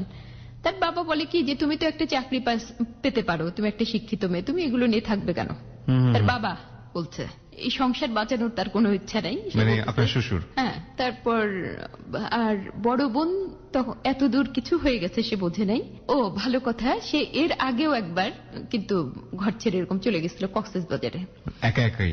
হ্যাঁ, টিপু রাগ করে, সাধারণ কারণে আমার মেয়েকে কেন মাছ বেছে খাওয়াচ্ছি না, এই ধরনের কজ নিয়েই। এবং তার জন্য সে বলল যে কোনোদিন আমার সাথে সে সংসার করবে না, এগুলো উল্টোপাল্টা কথা আমাকে বলল। আমি কি করেছি আমি কিন্তু জানি না। সে টোটাল মিলাইছে যে জীবনে 3 বার আমার সঙ্গে ঝগড়া হচ্ছে, মানে 3 তালাক হয়ে গেছে। এটা ইসলামের আইন অনুসারে 3 তালাক হয়ে যায়। এটা আমার ভাই বোনদেরকে সে বুঝালো এই ঘটনাকে কেন্দ্র করে। এই ঘটনাকে কেন্দ্র করে কোনোদিন তালাক টালাক কিছু বলে নাই, কিন্তু একদিন জীবনে বলছিল আমি তোমাকে 1 তালাক দিলাম, বলছিল একবার। কোন ঘটনাকে কেন্দ্র করে এটা হয়েছিল? ওই যে বাবুকে মনমনকে ফেলে চলে গেল, ওই যে রান্না করা নিয়ে যে ঝামেলাটা হলো, ওইটা নিয়ে আমি রান্না করছি, মনমন কেন কাঁদছে। আচ্ছা আচ্ছা, এইটা একটা ঘটনা। আর একটা ঘটনা হলো সে কক্সবাজারে চলে গেল, আমার বড় বোন নতুন গাড়ি কিনেছে, আমাকে বলছিল আর কি যে আমার গাড়ি করে বেড়াবি, কেন আমি আমার বড় বোনের গাড়িতে চড়বো, এই সেন্টিমেন্ট। এটা অবশ্যই একটু সেন্টিমেন্ট ছিল ব্যাপারটা, হতে পারে, এটা আমি বুঝি নাই, এটার মধ্যে আমার একটু অন্যায় ছিল, এটার জন্য আমি ক্ষমা চাইছিলাম তার কাছে, যেটা আমার ভুল হয়েছে। বড় বোনের সঙ্গে কি ওনার সম্পর্কটা কি ভালো খারাপ ছিল? না, আমার বড় বোনের সঙ্গে সম্পর্ক সামনাসামনি খারাপ ছিল না, কিন্তু কোল্ড লড়াই একটা তাদের মধ্যে ছিল।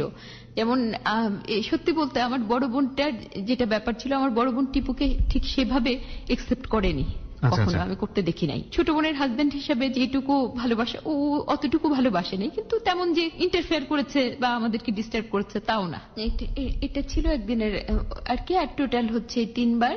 সে তালাক কি বললো না বললো তার কোনো ঠিক নাই। সে সবাইকে বললো ইসলামের আইন অনুসারে জীবনে 3 বার তালাক বললে তালাক হয়ে যায়, অতএব তালাক হয়ে গেছে। এটা তার বন্ধুদেরকে সে জানালো। আর আমার সম্পর্কে বিভিন্ন জায়গাতে সে যে সমস্ত কথা বলেছে সেগুলোর সাথে আমি মিলি না, মানে মেলানো যায় না। সে যা ইচ্ছা তাই আমার সম্পর্কে সব জায়গাতে বলে বেড়াচ্ছে। মানে তার ফ্রেন্ড মহলে বলতো যে আমার সাথে নাকি আমার ছেলে মেয়েদের ভালো সম্পর্ক নাই।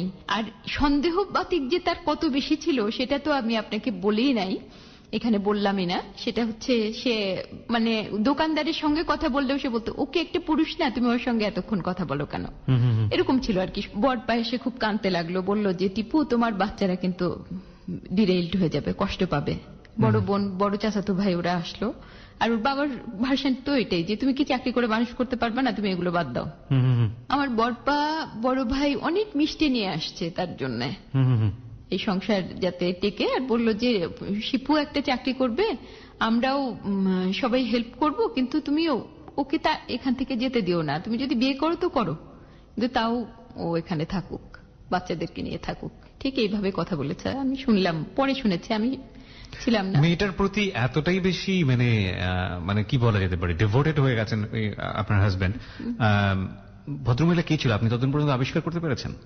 মানে ওই মোমেন্ট আপনি জানতে পেরেছেন কিনা যে যেই মানুষটার জন্য আপনার সঙ্গে এরকম খারাপ আচরণ করছে সে ভদ্রমহিলাকে? ওই মেয়েটার নাম ছিল বর্ণিল, আমার মেয়ে বলেছে, আমার মেয়ের কাছে বলেছে। সেই মেয়েটার প্রেমিক নাকি সুইসাইড করেছিল, তাকে নাকি সে বুঝানোর জন্য গল্প করতো, কথা বলতো। আমি জানি, এইটুকুই জানি, এর বেশি কিছু জানি না। ওই মেয়েটার নাম ছিল বর্ণিল। কোথায় কাজ করে, কি করে না করে কিছুই জানেন না? আমি কিছু জানি না। আপনার মেয়েকে বলেছে মানে কি আপনার মেয়ের সাথে? আমার মেয়ের সঙ্গে গল্প করে ওর বাবা বলেছে এটা। তার মানে আপনার মেয়ে বিষয়গুলো সম্পর্কে জানতো পুরো বিষয়টা, যে আপনার জানতো। তার বাবা অন্য কারোর প্রতি মানে অ্যাফিলিয়েটেড হয়ে যাচ্ছে এবং আপনার সঙ্গে একটা ঝামেলা তৈরি হচ্ছে। কিন্তু তারা কি অতটা ম্যাচিউর ছিল যে এরকম সিরিয়াস বিষয়গুলো তারা নিতে পারে? না, কিচ্ছু বুঝতে পারতো না, কিচ্ছু এটা নেওয়ার মতো ওদের অবস্থা ছিল না, এত কিছু বুঝতো না। এটা নিয়ে যে আপনি অনেক বেশি ফ্রাস্ট্রেটেড থাকতেন, এই বিষয়গুলো নিয়ে আপনার ছেলে হ্যাঁ, মেয়ে কি এটা বলতো? বুঝতে পারতো। ওরা তো ছোট মানুষ, অত বেশি বুঝতো না, বা আমি বুঝতে না দেওয়ারই চেষ্টা করতাম ওদের জন্য ভালো হোক যাতে। যেটা হলো যে যেদিন ডিভোর্স হয়ে গেল, যেদিন সে আমাকে তালাকনামা একটা এনে দিল, আমার তখন এত ঘেন্না লাগলো ওটা দেখে, যে এই ছেলে 555 টাকার বিয়ে সব, যেটা ব্যাপার যে আমার ঘৃণার কোনো অন্ত নাই আমার কাছে। যখন সে ওই তালাকনামা দিল, আমার তখন মনে হলো যে একটা বিশ্ববিদ্যালয়ের ফার্স্ট ক্লাস, সে 2 বাচ্চা সহ বউকে তালাক দিচ্ছে। এটা নিয়ে মানে তার প্রতি আমার শ্রদ্ধা হারানোর যে দুঃখ, তা বোধহয় আমার সারা জীবন না খেয়ে থাকলে আমার এই দুঃখ লাগবে না। কত সালের এই ঘটনাটা ঘটলো? এটা 2008। প্রিয় শ্রোতা, আমরা এই জায়গাটায় ছোট্ট একটা বিরতি নিতে চাই। যারা প্রথম আলোর এই রিপোর্টটি পড়েছেন তারা জানেন যে এই ঘটনার রেজাল্ট কি দাঁড়িয়েছে। গল্পটা সেখানে না, গল্পটা অন্য একটি জায়গাতে। আপনারা যদি রিপোর্টটি পড়ে থাকেন তাহলে আপনারা জানবেন যে 8ই সেপ্টেম্বর 2015 ফাইট করে বাঁচতে হবে। এখানে একজন মা, দুপাশে 2 সন্তান, বাম পাশে একজন সন্তান এবং ডান পাশে খুব ছোট্ট একটা বাচ্চা, তাদেরকে নিয়ে একটা ছবি, চমৎকার একটা ছবি। কিন্তু এই ছবির অন্তরালের যে গল্প সেটা নির্মম এবং ভয়াবহ। কিন্তু সেখান থেকেও একটা অসাধারণ মেসেজ আমাদেরকে আজকে যিনি জীবনের গল্প বলতে এসছেন তার কাছ থেকে আমরা শিখি। সেটা কি, সেটা জানার জন্য আমরা শেষ পর্যন্ত তার সাথে থাকব। আপনারা সবাই শুনছেন close up presence hello 8920 ABC radio FM 89.2 এ। আমি আরজে কিবরিয়া রয়েছে আপনার সঙ্গে। এবং যারা আমাদের এই অতিথিকে দেখতে চান তারা চলে আসতে পারেন আমাদের এবিসি রেডিওর ফ্যান পেজে, ফেসবুক ভেরিফাইড ফ্যান পেজ। এটা আছে এবিসি রেডিও FM 89.2 নামে। আর হ্যালো 8920 সম্পর্কে পুরো সপ্তাহব্যাপী যাবতীয় তথ্যাবলী সংগ্রহ।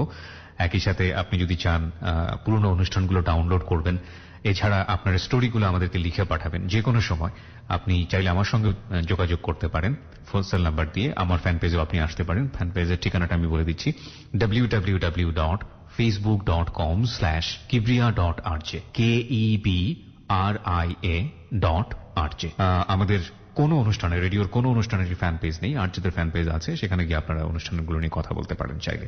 আমি আবারও বলছি, www.facebook.com/kibria.rj, KEBRIA.RJ। আমরা ফিরে আসবো 4 মিনিট পর। আর যারা ফোন করতে চান ফোন করবেন 09613892 এই নম্বরে। আমি আবারও বলছি 09613892 এই নম্বরে। ফিরছি ঠিক 4 মিনিট পর।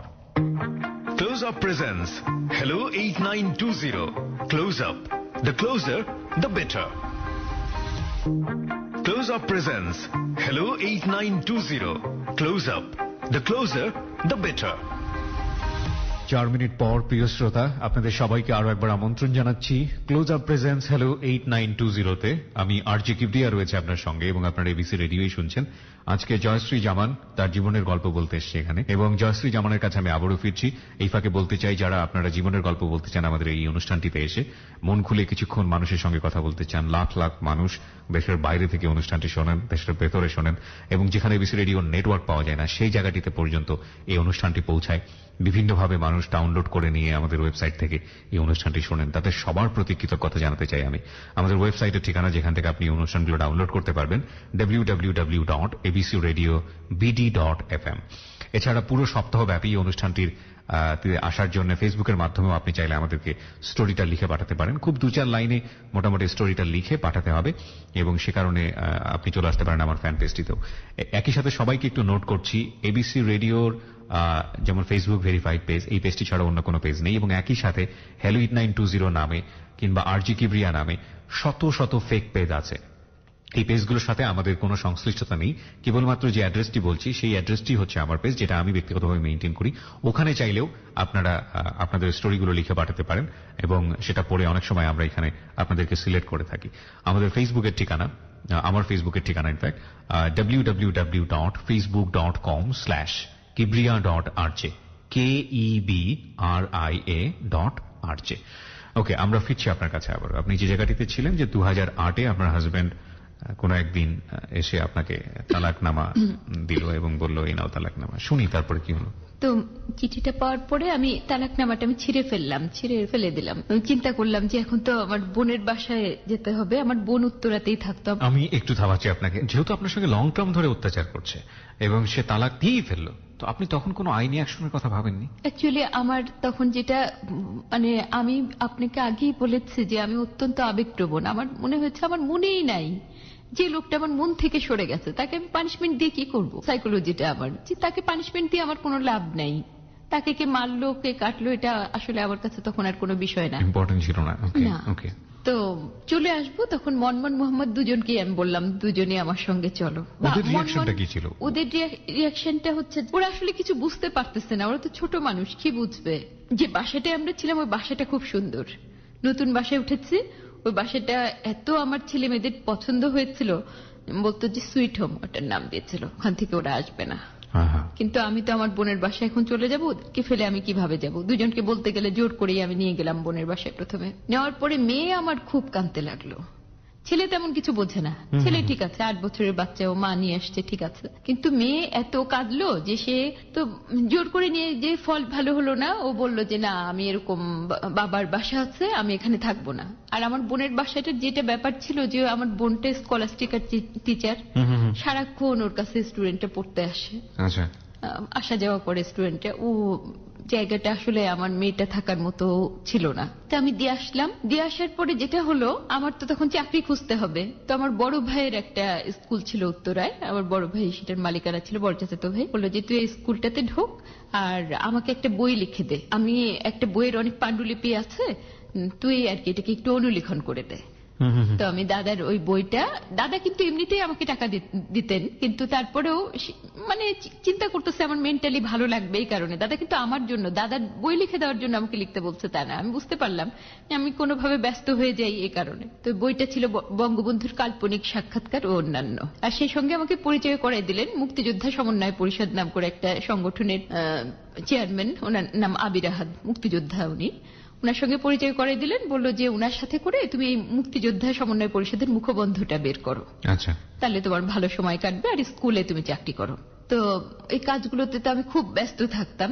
মনমনকে পাঠিয়ে দিয়েছি, প্রায় আর কি আমাকে মনমন ফোন করতো, আম্মু আসো আমার কাপড় ধোয়া হয় নাই, কাপড়গুলো পড়ে আছে তুমি ধুয়ে দিয়ে যাও। তারপরে আমি স্বাভাবিকভাবে বাসা থেকে সবসময় যা রান্না করতাম, তিলোত্তমার বাসায় আমার বোনের বাসায় আমি রান্না করে ওকে দিয়ে আসতাম, তারপর ওর কাপড় ধুয়ে দিয়ে আসতাম, ওর ঘর গুছিয়ে দিয়ে আসতাম, মুছে দিয়ে আসতাম। ডিভোর্স কিন্তু আমি। তারপরে শুনলাম যে একদিন কোন রকম কোন কাজের লোকই নাই, রান্না হবে না, টিপু আমাকে ফোন করছে যে একটু রান্না করে দিয়ে যাও। কিরকম ডিভোর্স বউকে সে আমাকে বললো যে তুমি রান্না বান্না করে দিয়ে যাও। তো আমি রান্না করে দিয়ে গেলাম, সবই করলাম।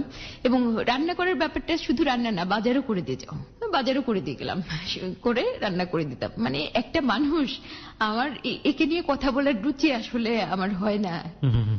তারপরে আমি তো ছেলে আপনার সঙ্গে থাকতো? হ্যাঁ, ছেলে আমার সঙ্গে।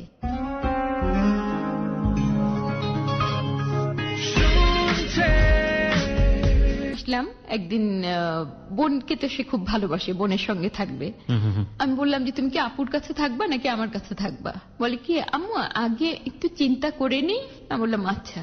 তিলোত্তমার একটা আমার ইমিডিয়েট বড় বোনের বাসায় যার কাছে ছিলাম, ওর একটা ছেলে আছে অটিস্টিক, কিন্তু মোহাম্মদ কেনজানি ওই বাচ্চাটাকে খুব ভালোবাসতো। আচ্ছা আচ্ছা, ভাই তো খুব ভালোবাসতো। তো স্কুলে নিয়ে গেছে, আমি আবার চিন্তা করলাম বাবুকে আমার স্কুলে নিয়ে আসি, আমার স্কুলে ভর্তি করে দিলাম আর কি। তো বাবু বলে যে আম্মু আমি তোমার কাছেই থাকি, আব্বুর আর নির্ঝরের জন্য, আমার বোনের বাচ্চাটার নাম নির্ঝরের জন্য আমার কেমন যেন মায়া লাগতেছে, মাঝে মাঝে তুমি আমাকে আপুর কাছেও নিয়ে আসো, মনমনের কাছে, মনমনও আপু বলতো না, মনমনের কাছে আমাকে নিয়ে এসো মাঝে মাঝে, কিন্তু আমি তোমার কাছেই থাকি। 8 বছরের বাচ্চা ভাঙা ভাবে বলতেছে। তো আমার খুব কষ্ট লাগতেছে যে এতটুকু বাচ্চাকে আমি এই ডিসিশন নিতে বলতেছি, ওর মেন্টালি কতটা চাপ হচ্ছে আমার, কিন্তু দুঃখের কোনো শেষ নাই আর কি। তারপরে নিয়ে আসার পরে ওখানে থাকতো, ও কম্পিউটারে খুব ভালো ছিল বাবু, ছোট কাল থেকেই কম্পিউটারে সবকিছু সে বুঝতো, গেমস খেলতো। ওই গেমস খেলার জন্য আমার ওই বোনের হাজবেন্ড প্রায় মানে ওটা একটা মানে কি বলবো, ভালো লোক ছিল না, ওর সঙ্গে খারাপ ব্যবহার করতো। খারাপ ব্যবহার করলে আমি যখনই চাকরি বাকরি খুঁজে বেড়াতাম, এত কিছু কাজ করতাম, এসে দেখতাম বাবু কাঁদছে, কাঁদছে, চোখ দিয়ে পানি। দেখেন না বাচ্চাটা কি সুন্দর ছিল, এত সুন্দর বাচ্চা কাঁদছে, আপনি সহ্য করতে পারবেন? আমি মা, আমি ওটা দেখতাম, সহ্য করতাম। একদিন ওর বাবাকে ফোন করলাম যে বাবু কাঁদতেছে, নিয়ে যাও ওকে, আমি পারবো না, মানে আমার সহ্য করতে পারতেছি না। তখনও কিন্তু ওর বাবা বিয়ে করে নাই।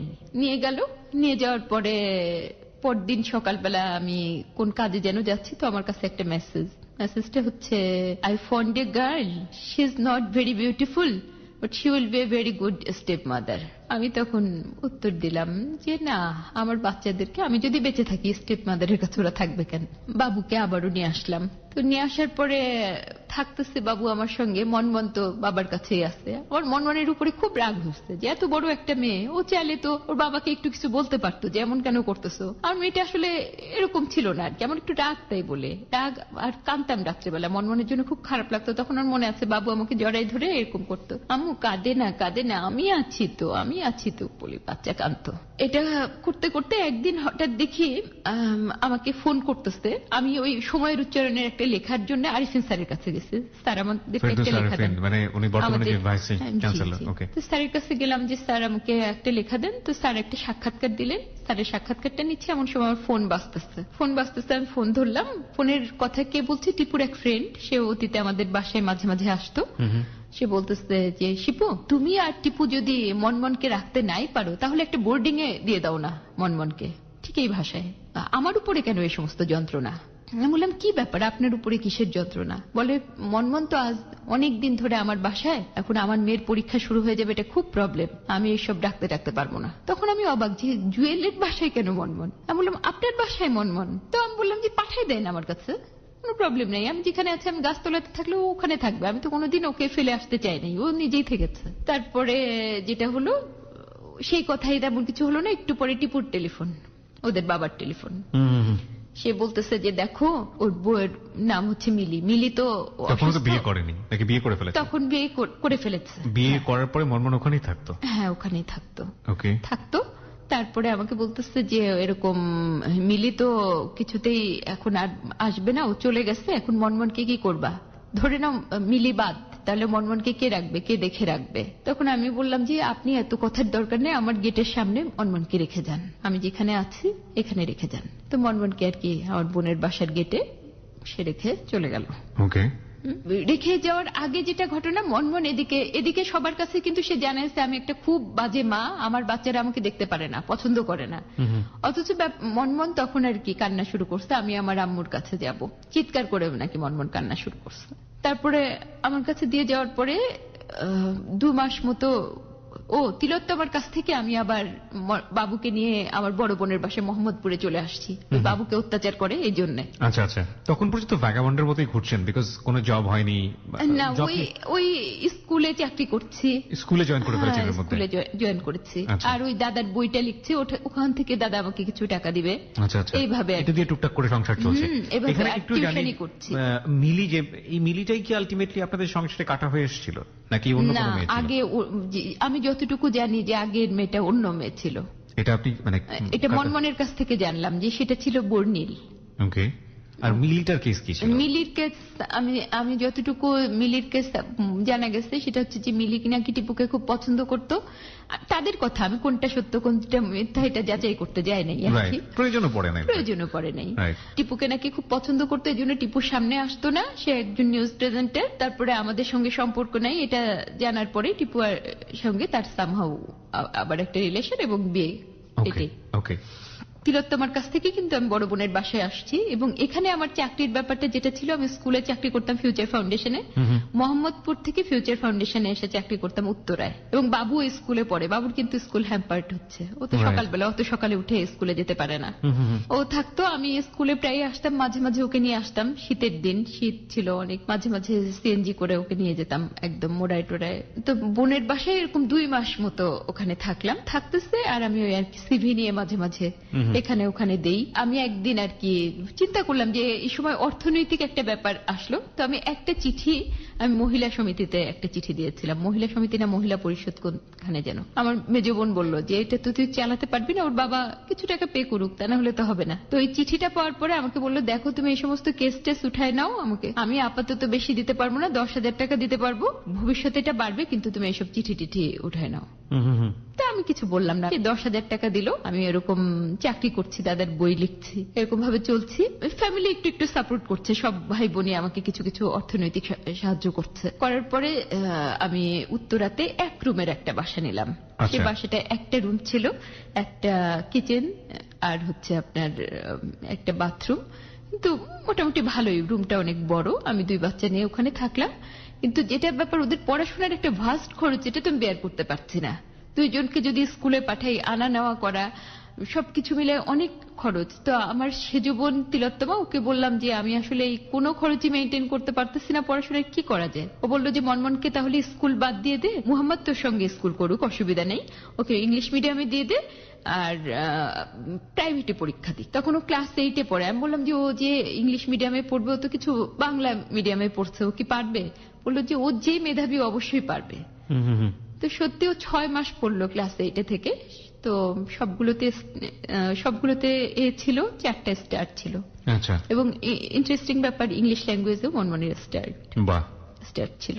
তো রেজাল্টটা ভালো করার পর আমরা একটু খুশি, মেয়েটা ভালো রেজাল্ট করলো এত ঝামেলার পরেও। টাকাগুলো বেশিরভাগই আমার বোন তিলোত্তমা আর কি, ওর পড়াশোনার জন্য বড় বড় টাকা দিত। তখন আমি ওই যে ভোরের কাগজে চাকরি নিলাম প্রথমে, ভোরের কাগজে চাকরি। আর তখনও আমি ওই টিউশনি এগুলো আমি করছি। আবার বিভিন্ন সময় ওই যে পিন্টু আমাকে অনেক কাজ দিয়েছে, শরীফুজ্জামান পিন্টু, কিন্তু আমাকে বিভিন্ন সময় কাজ দিয়েছে যে এই কাজটা করলে আপনি এত টাকা পাবেন, ও দিয়েছে। আরো এরকম আরো কয়েকজন ছিল যারা আমাকে এ ধরনের কাজ দিয়েছে, আমি এক্সট্রা কিছু কাজ করতে পারতাম আর কি। যার জন্য আমার কাছে কিছু টাকার অভাব কিন্তু ওদের আসলে বুঝতে পারে নাই। দাদাও টাকা দিয়েছে, তিলোত্তমাও দিয়েছে, মানে মোটামুটি টাকার অসুবিধাটা আমাদের কাছে বড় ছিল না। যেটা মনের কষ্টটা বেশি, টাকার চাইতে অনেক বড় হয়ে দাঁড়ালো মনের কষ্ট। সেটা হচ্ছে যে একদিন নাকি টিপু ফোন করে মনমনকে বলতেছে, কাঁদছে খুব। মনমন বলছে যে আব্বু এমন কাঁদলো, মনে হলো কে যেন মারা গেছে। মনমনকে বলছে তোর মায়ের সঙ্গে আমি যা কিছু করছি, এটা আমার নিজেকে নিজের পশু বলে মনে হয়, এটা করা আমার ঠিক হয়নি। মনমন উত্তর দিচ্ছে, আব্বু এসব অভিনয় করো না তো, এগুলো ভালো লাগে না। তারপরে মনমন আমাকে বললো যে আব্বু এরকম মরা কান্না কাঁদতে লাগলো, মনে হলো কেউ মারা গেছে। আমি এগুলো গায়ে লাগালাম না, যে যা খুশি হোক। তো ভোরের কাগজে চাকরি করছি যখন, মোটামুটি ভালোই আছে, আমরা ভালোই চলতে লাগলাম।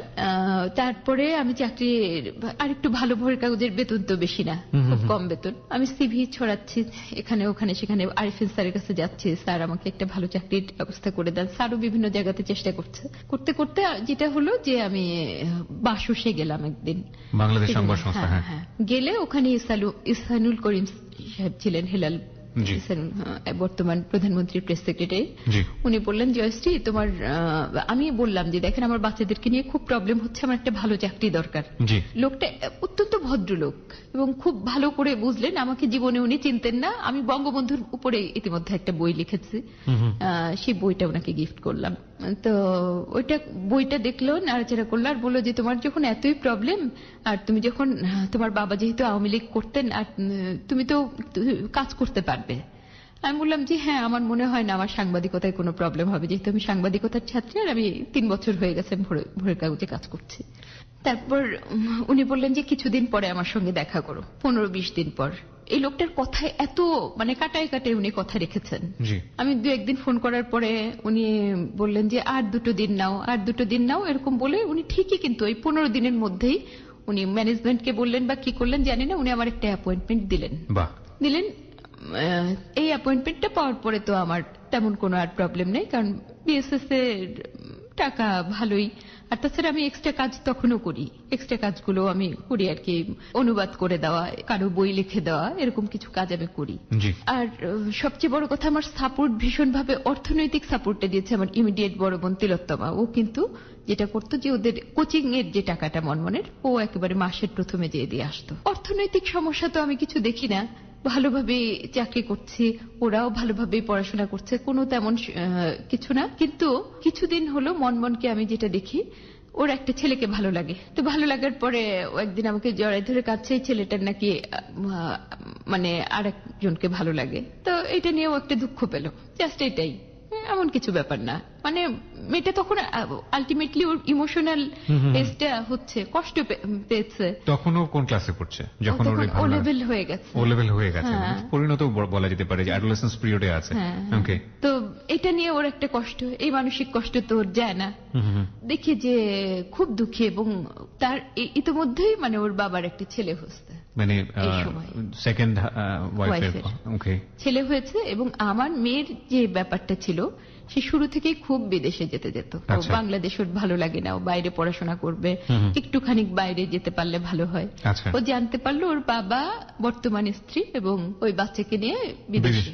আচ্ছা, ওর তখন আমাকে বলছে, খুব জেদ তো ছিল, মনমন তো ছোটবেলা থেকে খুব জেদি, আব্বু তো আমাকে নিয়ে যাবে, আমি আব্বুর বড় মেয়ে, আমাকে নিয়ে যাবে, তা না আব্বু কেন ওদেরকে নিয়ে গেল, আব্বুকে আমাকে নিয়ে যাবে না? তখন আমি বললাম যে আব্বু কেন তোমাকে নিয়ে যাবে, তুমি নিজে যাবে, তুমি এত ভালো রেজাল্ট করেছো। বলে যে না, আমি এই সমস্ত কিছু না, তোমরা মা বাবা যখন আমাদেরকে পৃথিবীতে আনছো, এই সমস্ত দায়িত্ব তোমাদের, আমাদেরই কেন এত ভালো রেজাল্ট করে যেতে হবে, এত কিছু করে যেতে হবে। খুব জিদ হয়ে গেল মেয়ের। তখন আমি ওর বাবাকে একটা মেসেজ করলাম যে দেখেন, মনমনকে কিন্তু এখনো বুঝে কথা বলতে হবে, কারণ ও এক সময় খুব আপনাকে পছন্দ করত। আপনি করেই লিখলাম, ও যদি এখন আপনাকে অপছন্দ করে, এটা যে কোন স্টেজে যেতে পারে এটা চিন্তা করা যায় না। আমি ওর ইমোশনের পর্যায়টা বুঝতে পারলাম যে ভীষণ জিদি হয়ে গেছে। তারপরে আরো বলতেছে, আব্বুর একটা ছেলে হয়েছে, ওটা একটা কালো একটা মাছি, ওটা দেখো আম্মু, ফেসবুকে দেখো কি চেহারা, আর আমার আব্বু এই বাচ্চাকে নিয়ে খুশি আছে, আমাদের সঙ্গে দেখা করে না, ওই ছেলের আমি হাত কেটে ফেলবো, পা কেটে ফেলবো, আব্বুর ব্যাংক বড় হলে রোপ করবো। মানে জিদের তাদের কোনো শেষ নাই। ওর বাবা আমাকে অ্যান্সার দিল এটা যে আমার কিছু ঠেকানোর কোনো উপায় নাই, তুমি ওদের মন জয় করার চেষ্টা করো, কারণ আমি তো আর ওদের কাছে থাকি না। তার মতো লোক এই ধরনের উত্তর দিবে, এটাই স্বাভাবিক, আমি তো আর কিছু করতে পারি না। মেয়ে জিদ হয়ে গেছে। হুট করে দেখি যে আমার মেয়ে একদিন সিগারেট খাচ্ছে। তো সিগারেট খাওয়া দেখে আমি এটা করলাম আর কি, ওর সিগারেটটা নিয়ে এখানে নিভালাম, এতে ওর একটু কষ্ট হয়। আম্মু আমাকে ইমোশনাল ব্ল্যাকমেইল করে কোনো লাভ হবে না, আমি সিগারেট খাবই। আমি বললাম ঠিক আছে। তারপরে অনেক বুঝালাম, অনেক কিছু বললাম যে সিগারেট কি, কেন খাবা, এটার মধ্যে কি এমন বেনিফিট, অনেক কিছু লেকচার দিলাম, কিন্তু কোনো লাভ নেই। সিগারেট ও খাচ্ছে, বাবু খাচ্ছে। আমার কিন্তু অফিস হচ্ছে আপনার পল্টন আর বাসা উত্তরা। বাবু খাচ্ছে মানে আপনার ছোট বাচ্চাটা, মানে ছেলেটা তখন বয়স কত? ওর বয়স তো তখন 14 হয়ে গেছে। ছেলেটার বয়স 14 কাছাকাছি। হ্যাঁ, 14 কাছাকাছি। 13 সাড়ে 13। ওদের মধ্যে বয়সের ডিফারেন্স কত ছিল? আর মনমনের 4.5 বছরের ডিফারেন্স ছিল। তো মনমন তখন প্রায় 17-18 বছর বয়স। ওকে ওকে। দুজনে এরকম সিগারেট খায়, আমার কথা শুনে না, বড় হয়ে গেছে অলরেডি, তারা তো আমার কোনো কথা শুনছে না। ডিভোর্সের কতদিন হয়ে গেছে আপনাদের তখন? তখন আপনার 7.5 বছর হয়ে গেছে। 7.5 বছর হয়ে গেছে ডিভোর্সের। ওকে। আমি আর কোনোভাবেই কন্ট্রোল করতে পারি না। ফ্রাস্ট্রেশন যে গ্রোটা করছে, এটা কি এই কারণেই ছিল যে বাবার ওদের প্রতি আগ্রহটা অনেক বেশি কমে যাচ্ছিল, এই কারণেই? ইকোনমিক সাপোর্টের জায়গা থেকে হয়তো আপনি পারতেন না, ক্যাপেবল ছিলেন না, কিন্তু বাবার কাছ সাইড থেকে তো ক্যাপেবল ছিল, তো সেটা যখন আসতো না তখন কি ফ্রাস্ট্রেশন? না, বাবা কিন্তু টাকা দিয়েছে, টাকা একেবারে কম দেয়নি, শেষের দিকে কিন্তু বাবা টাকা পাঠাতো ভালোই। অর্থনৈতিক ব্যাপারটা না, বৈষম্য, ওই বাচ্চার সঙ্গে বৈষম্য, যেমন সে ইচ্ছা করে এই বৈষম্য করেছে, সেই লোকটা ভালো না তো ওদের বাবা। যেমন ফেসবুকে আমার বাচ্চাদের কোনো ছবি ছিল না, ওই বাচ্চার ছবি। ওরা কিন্তু টাকার জন্য যে দুঃখ পেয়েছে তা নাই, পরিষ্কার বৈষম্যগুলো ওদের বাবা ক্রিমিনালের মতো ধরিয়ে দিয়েছে। প্রিয় শ্রোতা, আমরা এই জায়গাটায় একটা বিরতি নিতে চাই। আপনারা সবাই শুনছেন ক্লোজ আপ প্রেজেন্স হ্যালো 8920। এর পরে যে ঘটনাটা আমরা মুখোমুখি হব, সেটা বাংলাদেশের লাখ লাখ মানুষ এই ঘটনাটা জানেন, যারা পত্রিকা পড়েন তারা অবশ্যই জানেন, কিন্তু আপনারা পড়ে জেনেছেন, আর যার সাথেই ঘটনাটা ঘটেছে তিনি আজকে নিজ মুখে এটা বলবেন। ফিলের জায়গাটা আসলে কি, মানে এক্সপ্রেস করা যায় না। আমরা রাত 1টার সময় ফিরে আসব এবং আমাদের এই আজকের অতিথি জয়শ্রী, তাকে যদি আপনারা দেখতে চান আপনারা চলে আসতে পারেন আমাদের এবিসি রেডিওর ফ্যান পেজে, ABC radio FM 89.2 Facebook verified page. এছাড়া হ্যালো 8920 যাবতীয় তথ্যাবলী পুরো সপ্তাহব্যাপী আমার সঙ্গে যোগাযোগ, এবং পুরো সপ্তাহব্যাপী আপনারা যদি ফেসবুকের মাধ্যমে স্টোরি লিখে বাড়াতে চান, আমার অতিথির সঙ্গে যোগাযোগ করতে চান, তার ছবি দেখতে চান, কমিউনিকেশন রাখতে চান, সবকিছু আমার ফ্যান পেজে এসে পাবেন। ফ্যান পেজের ঠিকানাটাও বলে দিচ্ছি, www.facebook.com/kibriya.rj, KEBRIA.RJ, facebook.com/kibriya.rj। ওখানে গেলে লাইক দিলেই আপনি কিন্তু আমার বাকি অনুষ্ঠানগুলো সম্পর্কে তথ্যাবলী পাবেন। ফিরে আসতে চাই রাত 1টায়। আর যদি আপনারা ফোন করতে চান, ফোন নাম্বারটি বলে দিচ্ছি। ফোন নাম্বারটি হচ্ছে 09613892892। আমি আবারও বলছি 09613892892। ফিরছি ঠিক রাত 1টায়। Close Up presents Hello 8920. Close Up. The closer, the better.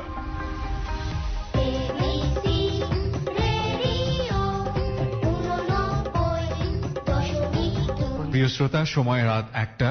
আপনারা সবাই শুনছেন close up presents hello 8920 RJ কিবরিয়ার সাথে এবিসি রেডিওতে। আর আজকে এখানে জীবনের গল্প বলছেন জয়শ্রী জামান।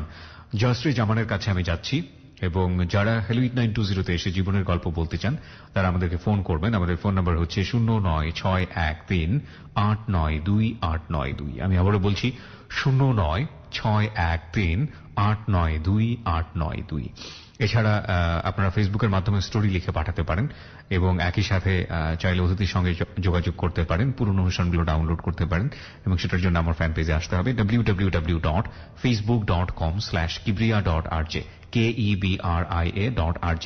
এছাড়া আপনারা এবিসি রেডিওর যাবতীয় তথ্যাবলী পাবেন এবিসি রেডিওর ফেসবুক ভেরিফাইড ফ্যান পেজ থেকে। ফিরছি আপনার কাছে, যেখানটাতে আপনি ছিলেন যে ওদের মধ্যে এক ধরনের অ্যারোগেন্সি দেখতে পাচ্ছিলেন, ফ্রাস্ট্রেশন দেখতে পাচ্ছিলেন, এবং বাবা কোথাও একটা কিছু কিনেছে সেটাতে ওদের শেয়ার আছে কিনা এই বিষয়গুলো নিয়ে ওরা কথা বলতেন। জি, তারপর সেটা হচ্ছে যে মনমনকে আমি কন্ট্রোলই করতে পারি না, মনমনকেও না বাবুকেও না। তারা মানে এত রাগ হয়ে যায় আমার উপরে কিছু হলে, আর রাগ আমার উপরে হলে সেটাও আমি মানতে পারি। তো যেটা করতো আমার মেয়ে, নিজের হাত কাটা, রক্তাক্ত করা। প্রায় এরকম হলো, একদিন অফিসে যাব, দেখি মেয়ে এমন করে হাত কাটছে। আমি হয়তো একটু বলছি যে বাবা তুমি এরকম করো না, এরকম। অফিসে যাব, তখন অফিস যাওয়া বাদ দিয়ে ওকে নিয়ে হসপিটালে নিয়ে সেলাই করে আনতে হলো হাত, এরকম। আবার হসপিটালের ডাক্তারও যদি উচ্চবাচ্য করে, মানে মেয়ে অলরেডি রিজর্টের তার চরম পর্যায়ে, সে ডাক্তারের উপরে রাগ হয়ে যাচ্ছে, মানে তার এত রাগ। হ্যাঁ, ডাক্তার এত কথা বলে কেন, তার দরকার সেলাই করে, সে সেলাই করুক, আমি হাত কেটেছে নিয়ে এত কথা বলছে কেন, এরকম আর কি। তার জিদের কোনো শেষ নাই। আর বাবুর সঙ্গে এসে যে কথা বলে, বাবু আগে শান্ত ছিল, ওকে বলতো যে এরকম হাত কেটো না, এই করো না, মনমন আপু তুমি এগুলো করো না। বাবু দেখে আস্তে আস্তে মনমন যা বলে ওর ভয়েস দিয়ে কথা বলে, ও যা বলে ও তাই বলে। তারপরে আমি বললাম যে বাবু তোমরা এগুলো তোমরা বন্ধ করো, তা না হলে আম্মু অনেক রাগ করবো। তোমরা কি চাও যে আম্মু কোথাও চলে যাই? বলে যে চলে যাও, তাদের এতেও কোনো অসুবিধা নেই। তখন আমি দেখলাম যে কোনো ওষুধেই আসলে কাজ হবে না। আমি তখন নামাজ পড়তাম আর বলতাম যে আল্লাহ সলিউশন দাও, আর আমার কোনো উপায় নেই। আমি ফ্যামিলির লোকদেরকে একটু বললাম, আর অফিসে দু একটা কলিগের সঙ্গে আমি একটু শেয়ার করলাম যে ওদেরকে আসলে একটু সাইকিয়াট্রিক ট্রিটমেন্ট দিতে হবে, কারণ আমি বুঝতে পারতেছি যে বিষণ্ণতা। একটা সেন্স কি ওদের মধ্যে গ্রো করা সম্ভব ছিল না কোনোভাবেই, যে বাবার কাছ থেকে ওদেরকে সাইড করে ফেলা? কারণ আপনি যেহেতু বুঝতে পারছেন এটা একটা রিস্ক ফ্যাক্টর, যে বাবা যে কোনো ভাবেই হোক একটা ক্ষতি করবে আপনার জীবনে, যেভাবে হয়েছে অ্যাকর্ডিং টু ইয়োর ভয়েস, এবং সন্তানদেরকে তো সেফ রাখার জন্য এই লোকটার ব্যাড সাইড গুলোকে চেনায় দেওয়া, এবং তাদের যেহেতু পরিণত বয়সের দিকে যাচ্ছে দিয়েছেন আপনি, তারপরও সেটা হয়নি। ওদের কথা হচ্ছে যে সে বাবা কেন দিবে না, তারা অধিকার সম্পর্কে খুব সচেতন। বাবাকে সে তারা কিছুতেই ছাড়বে না। এটাও আবার যখন পারছে না তখন আবার জিদ হচ্ছে, মানে এটা একটা মিক্সড প্রতিক্রিয়া, মানে এটা বোঝানোর মতো না।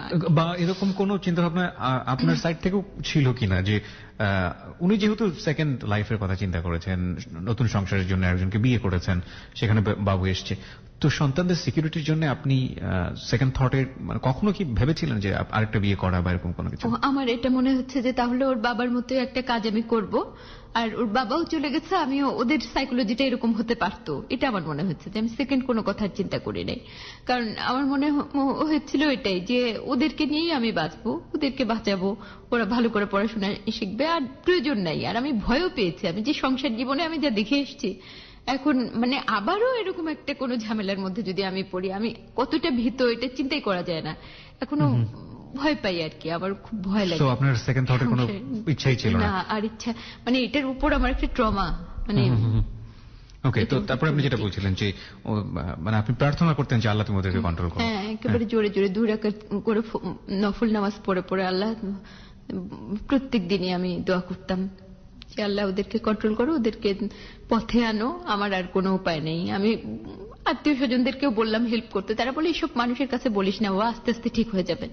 আমি বুঝতেছি যে আসলে ঠিক হবে না। কোন সাইকিয়াট্রিকের কাছে নিয়ে যাওয়া কাউন্সেলিং এর জন্য? হ্যাঁ, কাউন্সেলিং এর জন্য আমি মেহতাব খানমের ফোন নাম্বার সব জোগাড় করলাম, কলিগের সাথে কথা বলে, সময় পাই নাই। একদিন আমার এক কলিগ, ওনার নাম হারুন, আর আরেকটা কলিগ হচ্ছে মহিউদ্দিন কাদের, ওরা বলল যে ও মনমনের সিগারেট ফেলে দিয়েছিলাম আমি, দেওয়ার জন্য আমাকে একটা মেসেজ দিল, আম্মু তোমার এত বড় সাহস, তুমি আমার সিগারেট ফেলে দিয়েছ, সিগারেট তো আমার গাইড ইংরেজিতে লিখেছে, এই ধরনের আর কি ভাষা, তো তুমি যে কয়টা সিগারেট ফেলেছো ওর চেয়ে বেশি করে সিগারেট আমাকে বাসায় নিয়ে আসবা। আমি তখন মাথা শান্ত করার জন্য আমি লিখলাম আমি নিয়ে আসবো, এবং আমি সত্যি ওর জন্য সিগারেট কিনে নিয়ে গেলাম। যেটা আমি সহ্যই করতে পারতাম না সেই কাজ আমি করলাম। ওকে তো কন্ট্রোল করতে হবে সামহাও, কিছু করার উপায় নেই। তারপরে হাসছে আমি সিগারেট দেওয়ার পরে, নিয়ে মাকে খুব ঘায়েল করা হলো আর কি, খুব খুশি। তারপরে আমি বললাম যে সিগারেট টিগারেট আসলে এগুলো কিছুই না, তোরা অনেক বুঝালাম, পরে দেখি আস্তে আস্তে ভালো, বলে যে আর খাবো না। ঠিক আছে, বুঝালে আস্তে আস্তে ঠিক হয়ে যেত, আবার কি জানি হতো। মেন্টালি তো তারা ঠিক নাই, ইমব্যালেন্সড। তো সিগারেট খাওয়া নিয়ে অনেক মাঝে মাঝে আমি কষ্ট পেতাম, চিৎকার করতাম, একটু চিৎকার করেছি, ছেলে মেয়ে ফেরানোর দুজনেই চেষ্টা, খাতো, দুজনের সাথে। কন্টিনিউ করতো। আমি বলতাম যে মনমন, ও তোমার ছোট ভাই, ওর একেবারেই কচি বাচ্চা, তুমি যে ওকে সিগারেট খাওয়াচ্ছ, সর্বনাশ হয়ে যাচ্ছে, ওর ভিতরে অসুখ হবে, এটা হবে, তুমি খাও, ভালো কথা, তুমি খাচ্ছ, তুমি আস্তে আস্তে ছেড়ে দিবে, তুমি ওকে কেন এরকম করলা? বলে যে কিছুই হয় না, তুমি যে ডায়াবেটিস পেশেন্ট, তুমি যে চিনি খাও, তুমি যে দেখি যে কোক খাচ্ছ। তো তর্ক করে তো আমি পারি না ওর সঙ্গে, খুব বুদ্ধি দিয়ে কথা বলে। তা আমি বললাম যে ঠিক আছে, আমি তাহলে চিনি খাবো না, তাহলে তোরা সিগারেট খাস না। কোনোভাবে এইটুকুই, এর বেশি বলা যায় না, ওকে ধমকানোর মতো আমার পরিস্থিতি ছিল না। ওকে, না। তারপরে মানে বিচ্ছিন্ন অনেক ঘটনা আছে যেটা প্রায় আমার জন্য আবার মন খারাপ হয়ে যেত ওদের। যেমন একদিন আমি ডাক করে বললাম যে তোরা যে সিগারেট খাস, আমি আজকে আর ফিরে আসবো না, আমি বলে যাচ্ছি আমি আজকে কোনোখানে চলে যাব। তো বলে যে আম্মু তুমি চলে তো যাবাই না, তুমি ফিরে আসার সময় মুভ অ্যান্ড প্যাকেট আইসক্রিম নিয়ে আসবা, আর এসে কাস্টার্ড বানাবা। আমি সত্যি এগুলো করতাম, ওদের উপর রাগ করলে আমি বাসায় ওরা যেটা খেতে পছন্দ করতো ওটা কিনে নিয়ে আসতাম, যা যা খেতে রাত ভরে রান্না করতাম, এগুলো করতাম ওদের খুশি করার জন্য। আমার ব্যাপারটা হচ্ছে যে আমার মাথায় মনে হয় বস্তু কম, আমি জানি না, আমি শুধু ভালোবেসে ওদেরকে ফেরানোর চেষ্টা করতাম, অন্য কিছু করে না। ধমক দিয়ে মার দিয়ে এগুলো আমার হতো না। ওরা আমার সাইকোলজি ভালোই বুঝতো যে আসলে আমি এগুলো কিছুই পারবো না। কিন্তু একটা প্রশ্ন প্রায় আমাকে করতো আমার উপরে, জিত আম্মু, আমার ছেলে বলতো তুমি টিপুরে কেন বিয়ে করছিলে, এই কথা বলো। আর মেয়ে বলতো যে তার তো কিছু হবে না, তার শুধু গায়ে মারতে হবে, গায়ে না মারলে এই একটা মানুষ হলো, ওর মধ্যে কোনো মনুষ্যত্ব আছে। আর আমার সম্পর্কে ওদের মন্তব্য ছিল এরকম, এই সোললেস একটা মানুষ ঘুরতেছে, তার কোনো কিছুই গায়ে লাগে না, কত কিছু হয়ে যায় তার গায়ে কিছুই লাগে না, সে তার মতো আছে। এই কথাগুলো খুব বলতো, আমার ভিতরে কষ্ট হতো, অনেক কিছু হতো, কিন্তু আমি আসলে এক্সপ্রেস করতাম কম। তো সোললেস কেন, আবার আমাকে বলতো যে আম্মু তুমি এরকম প্যাথেটিক কেন, তোমার মন খারাপ হয়ে থাকে কেন? আমরা কিন্তু পছন্দ করি না আম্মু, আমাদের কাপড় যে ধুয়ে দাও তুমি, আমি পছন্দ করি না এখন আর আমরা, তুমি কাপড় ধুয়ে দাও তারপরে মন খারাপ করো, তোমার হাত ব্যথা করে, এগুলো আমরা একদম সহ্য করতে পারি না। তোমার জীবনটা কি খুব সুন্দর, আমাদেরকে কেন পৃথিবীতে আনছো? জিজ্ঞেস করতো, তোমার জীবনটা যখন এত দুঃখের, তুমি জানো না জন্মালে মানুষকে মরতে হয়? এটা যখন জানো তখন পৃথিবীতে কাউকে আনার তো কোনো দরকার নেই। তারপরে বলতো রেসিজম নিয়ে খুব কথা বলতো, বোঝানোর চেষ্টা করতাম, বুঝতো না। আমি যেটা বুঝি সেটাই ফাইনাল, অন্য কিছু আমি বুঝতে চাই না। নিতে চাইতো না। না। ওকে, ও যেটা আপনি তো প্ল্যান করলেন যে সাইকিয়াট্রিকের কাছে নিয়ে যাবেন। নিয়ে যাব, হ্যাঁ নিয়ে যাব। তো সাইকিয়াট্রিস্টের কাছে আমি ফোনও করছি, কিন্তু ওনারা হয়তো ব্যস্ত থাকেন, ধরেন না। আর ওদেরকে নিয়ে যাওয়ার যে প্রবলেমটা ছিল সেটা হচ্ছে যে আমার অফিসে, আমার চাকরিটা কিন্তু তখন কন্ট্রাকচুয়াল চাকরি, অফিসে মানে একজন ব্যক্তির নাম আমি উজ্জ্বই রাখি, উনি অহেতুক আমার পিছনে লেগে থাকতেন। এরকম থাকে সব অফিসেই, মনে হয় এমন কিছু থাকে। ওর জন্য আমার তাড়াতাড়ি অফিসে যেতে হবে, একটু দেরি হলেই আমাকে রাস্তা থেকে ফোন করা শুরু করতো, হ্যাঁ আপনারা এত দেরি হচ্ছে কেন, যার জন্য আমার অফিসে তাড়াতাড়ি আসতে হবে। আর আমার রুটিন ছিল এটা, আমি সকালবেলা উঠে 2 চুলায় ওদের রান্না বসাতাম। আচ্ছা, এই চুলায় একটা, এই চুলায় একটা, তাড়াতাড়ি করে রান্না করে টেবিলে দিতাম, নামাজ পড়তাম, অফিসে আসতাম উত্তরা থেকে, 3-3.5 ঘন্টা এমন লাগতো অনেকদিন। তো অফিসেও কোঅপারেট করতো না, বাসায়ও এরকম একটা সিচুয়েশন, মানে সব মিলে আমি, আর ওরা ঘুম থেকে উঠতো না সকালবেলা, রাত ভরে তারা কম্পিউটার গেমস খেলতো, জেগে থাকতো। সকালবেলা উঠে ওদেরকে যে আমি সাইকিয়াট্রিস্টের কাছে আনবো, এটা করতে হলে আমার অফিস অবশ্যই কিছুদিন ছুটি নিতে হবে, না নিয়ে আর ওই করতে হবে, আপনার অ্যাপয়েন্টমেন্ট করতে হবে, কিছু সিস্টেম নিয়ে। তো ওই সিস্টেম করতে করতেই কিন্তু এগুলো হচ্ছে। আমি ফোন দিচ্ছি, মেসেজ দিচ্ছি সাইকিয়াট্রিস্টের কাছে যে এরকম আমি আসবো। তারপর আমার বোনদেরকে বললাম যে ওদেরকে সাইকিয়াট্রিস্ট দেখানো দরকার, তারা খুব একটা সহযোগিতা করতে পারেনি। আর ব্যাপারটা হচ্ছে যে আমি যে ওদেরকে নিয়ে যাবো, ওরা তো সকালবেলা ঘুম থেকেই উঠে না, খালি ঘুমায় থাকে। আর যাওয়ার আগে একটুখানি আমার সঙ্গে একটু কথা হয়, আমি টেবিলে খাবার দিয়ে দুজনকে খাওয়াই যখন, তখন একটুখানি কথা হয়, এছাড়া তাও আমার তাড়াহুড়ো থাকে, অত একটা কথা বলতে পারি না। এই সময়টা কি বাবার সাথে সম্পর্ক ফুললি ডিটাচড? বাবার সঙ্গে যোগাযোগ নাই? বাবার সাথে যোগাযোগ হচ্ছে ওই ফেসবুকে বসে বসে, আর যখনই বাবার সঙ্গে কথা হয় আরো খারাপ হয়। মানে বাবার সঙ্গে কথা বলার পরে এই বাচ্চাদের নিয়ে আমি আরো ঝামেলায় পড়ে যাই আর কি।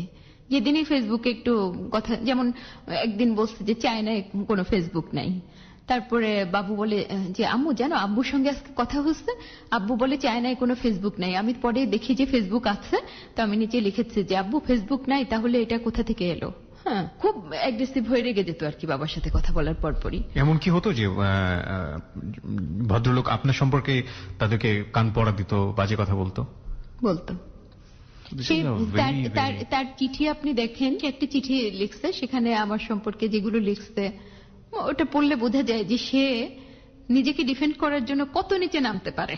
আমার তাকে নিয়ে মন্তব্য করার মতো ওকে ঠিক আছে। আপনি পাচ্ছিলেন না কারণ তারা সকালবেলা ঘুমোচ্ছিল? হ্যাঁ, পারতাম না। যেদিনই আমি বলি যে আব্বু তোমরা একটু তাড়াতাড়ি ওঠো, উঠবে না, আরো বেশি করে ঘুমাবে। কোনোভাবেই তাদেরকে নিয়ে আর কোথাও যাবে না, তাদের ব্যাপারটা এটা, কোথাও যাবে না। ওই বাসার মধ্যে ওই জায়গাতে থাকবে, সিগারেট টিগারেট খাবে, ওখানে থাকবে, বাসায় রান্না বান্না করা থাকবে, খাবে, এই। আর বাবুর স্কুলে ভর্তি করতে আমার একটু দেরি হচ্ছিল আর কি, 1 মাস পার হয়ে গেল ওদের বাবুর। মানে স্কুলের ক্লাস 9-এ যখন উঠলো, ফর্ম ফিল আপ, তখন সবকিছু গুছিয়ে ধরেন ওর ব্যাগ কিনতে হবে, স্কুল ড্রেস বানাতে হবে, স্কুলের কিছু এক্সট্রা টাকা লাগবে, ওগুলো গুছিয়ে উঠতে আমার 1 মাস একটু দেরি হলো। এই সময়টা দুই ভাই বোন খুব নেগেটিভিটির চর্চা করেছে, যেটা কম্পিউটারের মানে ডেস্কটপে আমি দেখেছি। তারা অনবরত সুইসাইড নিয়ে ভেবেছে, কি দিয়ে সুইসাইড করা যায়, কি করলে পেইনলেস ডেথ হয়, কি করলে মাস্ট ডেথ অবশ্যই হবে, এগুলো নিয়ে চর্চা করছে, কন্টিনিউসলি চর্চা করেছে। কোন ধরনের কোন চেঞ্জেস কি পাচ্ছিলেন ওই সময়টাতে ওদের মধ্যে? হ্যাঁ, ওরা ওই যে দরজা আটকে, আমি তো জানতাম না এগুলো সুইসাইডাল বিহেভিয়ার। ওরা কি করতো, দরজা আটকে আমার সঙ্গে একটা দূরত্ব রাখতো, আমার সঙ্গে মানে দু একটু কথা বলে, কথা যেগুলো বলতো সেগুলো অদ্ভুত, ওই রেসিজম, আল্লাহকে নিয়ে উল্টাপাল্টা কথা। তো আমি ভাবতাম যে পাপ হবে, ওরা যে আল্লাহ নিয়ে কথা বলে, ছোট মানুষ, এগুলো বলা ঠিক না। এই জন্য আমি এসব নিয়ে বেশি কথা বলতে দিতাম না, আমি চুপ করে থাকতাম। ওরা দরজা বন্ধ করে একা একা থাকতে চাইতো দুজন। আমাকে দেখলে মন দেখছিস আবার আম্মু আমার ঘরে ঢুকছে, এটা বাবু বলতো, আম্মু আবার আমাদের ঘরে ঢুকেছে, যাও তো আম্মু যাও, তুমি তোমার নিজের ঘরে যাও। এগুলো যে সুইসাইডাল বিহেভিয়ার আমি জানি না, পরে দেখলাম যে এগুলোই সুইসাইডাল বিহেভিয়ার। ওরা যে আমার কাছ থেকে ডিটাচ থাকতে চাচ্ছে, নিজেকে আঘাত করছে, সিগারেট খাচ্ছে, এগুলো সবই সুইসাইডের দিকে চলে যাওয়া। এই ব্যাপারগুলো আমি কিছুই বুঝতে পারি নাই। আমি ভাবতাম যে ওরা একসময় ওদের ভুল বুঝবে যে আসলে এটা ঠিক না, এখন ছোট মানুষ ভুল করছে, আস্তে আস্তে ঠিক হয়ে যাবে, এমন আমার মনে হয়েছে। বন্ধু বান্ধব ছিল না ওদের? না, কোনো দুই ভাই বোনের কোনো বন্ধু বান্ধব তারা পছন্দই করতো না কারোর সঙ্গে মিশতে। ওই যে যদি ওদের বাবাকে নিয়ে কোনো কথা হয় বা কিছু হয়, এগুলো নিয়ে খুব দুজন ইগোসেন্ট্রিক ছিল, ভীষণ রকমের। কোন রকম, এমনকি কারো বাড়িতে আমি যদি কখনো আমার বড় বোনের বাড়িতে ওদেরকে নিয়ে আসতাম, ওরা বসবে না যতক্ষণ কেউ বসতে না বলবে, এমন।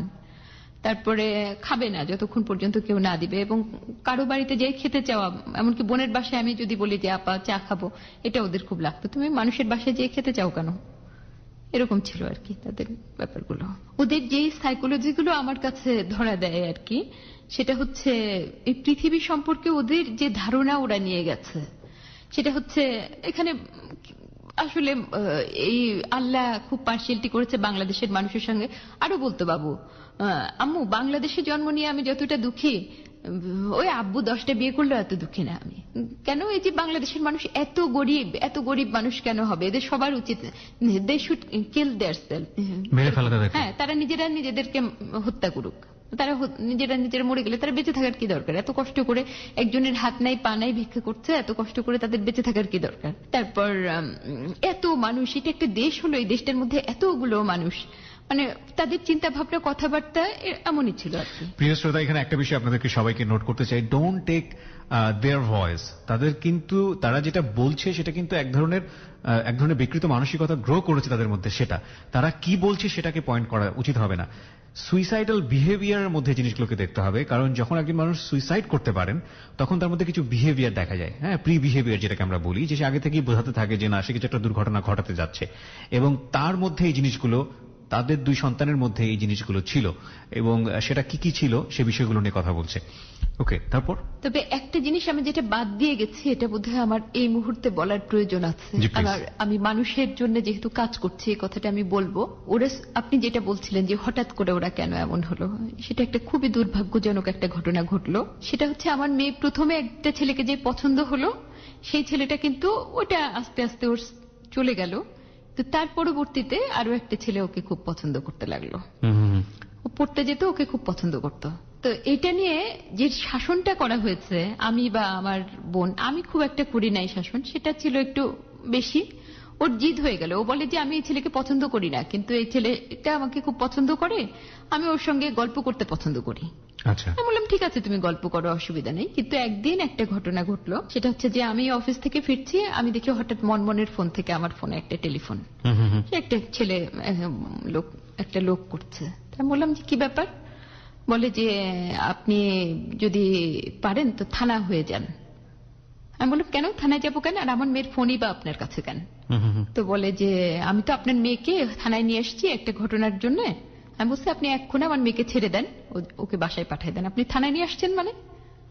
আমি খুব রেগে গেছি। পুলিশ ছিল এটা? হ্যাঁ, পুলিশ ছিল। ওকে। তো বললো যে আপনি উত্তেজিত হবেন না, আপনি আসেন তারপর। তখন আমি থানায় গেলাম। থানায় যাওয়ার পরে দেখি ওইটা ফোনটা পাওয়ার সাথে সাথে আমি তখন আমাকে একটু ইনু ভাই চেনেন, তথ্যমন্ত্রী, তথ্যমন্ত্রীকে আমি বললাম যে আমার মেয়েকে থানায় নিয়ে গেছে, আপনি এখন ফোন করে ওকে ছাড়ান। তখন ইনু ভাই ফোন করছেন কিনা আমি জানি না, আমি থানায় গিয়ে দেখলাম যে মনমন বসে বসে গান শুনছে, বসে আছে আমার কাছে আর কি, বলতেছে যে ওকে নিয়ে যান। তো ঘটনাটা কি ছিল আমি মনমনের মুখ থেকে জানলাম যে ওই ছেলেটার সঙ্গে ওর দেখা হলে পরে ওই ছেলে সামহাও মনমনকে কিছু একটা বললে মনমন সেটা শোনে নাই। না শুনলে ওই ছেলেটা কি করেছে, দৌড় দিয়ে একটা চলন্ত মোটরসাইকেলের সামনে যেয়ে পড়ছে। পড়লে মনমন, ওই ছেলে যখন পড়ছে ওই ছেলে মনমনও লাফ দিয়েছে। দেওয়ার পরে যেটা হচ্ছে যে আশপাশে লোকজন জড়ো হয়ে গেছে। মনমন তখন বলে যে আম্মু আমি এমন ভাবে করতেছিলাম যে আমার তখন আসিফকে বাঁচানো খুব জরুরি ছিল। ওই ছেলেটার নাম ছিল আসিফ। বলে আমি আসিফের হাত ধরে একদিকে ওকে করতেছি, প্রোটেকশন দিচ্ছি, আর অন্য দিক দিয়ে আমি সমস্ত পাবলিকদেরকে মারতেছি। বাংলা সিনেমার হিরোইনরা যেভাবে মারামারি করে ঠিক ওইভাবে আমি সবাইকে মারধর করার চেষ্টা করতেছি যাতে আমি আসিফকে বাঁচাতে পারি। কিন্তু আম্মু আমার দুঃখ লাগলো যে আসিফের বাবা মা আসিফকে নিয়ে গেল, আমার সঙ্গে কেউ কোনো কথা বলল না। আর ও বলে যে আমি লক আপ আমাকে ঢুকালো পুলিশ, প্রথমে ঢুকাইছিল পরে ছেড়ে দিচ্ছে, হয়তো কোনো ফোন টোন গেছে এই কারণেই। এই দুঃখ আমি কিছুতেই ভুলতে পারবো না, আমি এই দুঃখ কিছুতেই ভুলতে পারবো না। একটা ভদ্রলোকের মেয়ে যদি ওরকম জায়গাতে যায়, আসলে এটা ভুলার মতো কোনো ব্যাপার না। আর যে বাচ্চা, আমি কখনো কোনো শাসন করি নাই, ওরা যাই করুক আমি ব্যথা দেই নাই, কষ্ট দেই নাই, কিছু দেই নাই। ওর মানে এটা ভয় পাইছে, ট্রমাটিক হয়ে গেছে।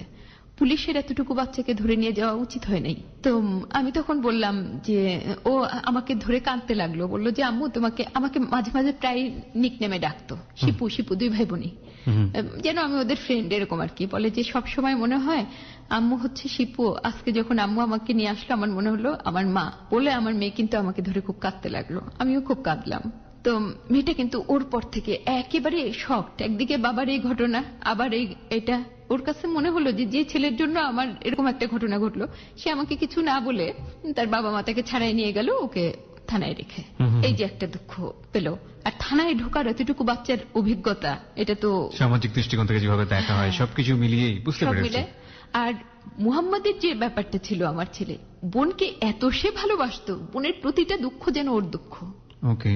যেমন আমি যদি কখনো মনমনকে কিছু ধমকাতাম আর মনমন হাত কাটলো ঘটনা, আমাকে বলে আম্মু তুমি কাঁদতো আর বলতো তুমি যে মনমনকে বকলা, দেখো কিভাবে হাত কাটছে, কিভাবে রক্ত বের হচ্ছে, তুমি দেখো আরেকটু হলেও মরেই যেত, এমন করে বলতো। মানে ভীষণ ভালোবাসে। বাচ্চাটা এত টাচি ছিল মোহাম্মদ, আমার বাচ্চাটা এত টাচি ছিল যে সুন্দর একটা বাসায় ওরা থাকতো, কিন্তু বাসার প্রবলেম গুলো ওদের ভালো লাগতো না। কোনো প্রবলেম হলে পানি ছিল না 2 দিন, এটাতে ওরা খুব রাগ।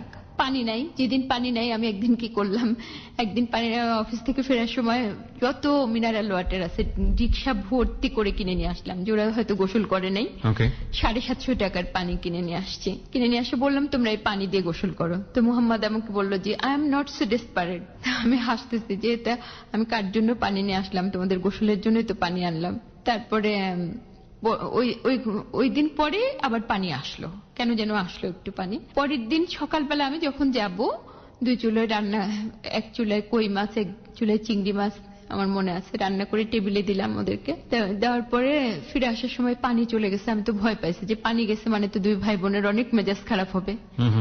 আমি বলতেছি বারবার যে আগের দিন আমি একটা স্বপ্নও দেখলাম যে আমার বাবু উল্টে পাল্টে পড়ে ওর গলাটা এরকম ভেঙে গেছে আর কপাল কেটে রক্ত পড়ছে। তো ওটা দেখে কিন্তু আমি নামাজ পড়ে আল্লাহকে বললাম যে আল্লাহ, ওর এই স্বপ্ন যদি কোনো খারাপ কিছু থাকে তাহলে যেন তা না হয়, যদি ভালো কিছু হয় তাহলে যেন তাই হয়, তুমি স্বপ্নকে মিথ্যা করে দাও। এভাবে আমি নামাজ পড়ে প্রার্থনা করলাম। করার পরে ওই আর কি পানি নাই, সকালবেলা আমি কয়েকটা বালতি টালতি এমনি ভরে টরে দিলাম। তো অফিসে যাওয়ার সময় বললাম আব্বু পানি টানি নাই, তোদের যে কষ্ট হবে, আমি আসার সময় আবার পানি নিয়ে আসবো বেশি করে। তো রাত্রেবেলা বাবু আবার আমাকে কিন্তু ওই দিন গান শোনাচ্ছে। ওরা কিন্তু ইন্টারেস্টিং ব্যাপার, 2জন মিলে আমাকে দিয়ে একটা গিটার কিনেছিল। সেটাও একটা গিটার কেনার ঘটনাটা শুনলেও বুঝবেন, আমার 2 চোখে ছানি পড়ে গিয়েছিল। ছানি পড়লে তখন আমি তো চোখে দেখি না ভালো করে, অফিস একটু ছুটি নিলাম অপারেশনের জন্য। তখন ওরা বলল যে আমাদেরকে গিটার কিনে দাও। ওই গিটারের টাকাটাও আমি জোগাড় করছিলাম কিন্তু একটা বই লিখে। তো বললাম যে আমি তো চোখে কিছু দেখি না, আমাকে ধরে নিয়ে যাস তাহলে। বলে আজকেই কিনে দিতে হবে। বললাম ঠিক আছে আজকেই কিনে দেবো। তো যেদিন চোখ অপারেশন তার আগের দিন ওদেরকে আমি ওই গিটারটা কিনে দিলাম। ওরা 2জন কম্পিউটারে লিসেন দেখে দেখে গিটার শিখে ফেলেছে মোটামুটি। তো আমাকে রাত্রেবেলা গান শোনালো, বাবু summer has come and passed, innocent can never last. কেন যে গান শোনালো আমি তাও তো জানি না, এগুলো সিম্বল ছিল হয়তোবা।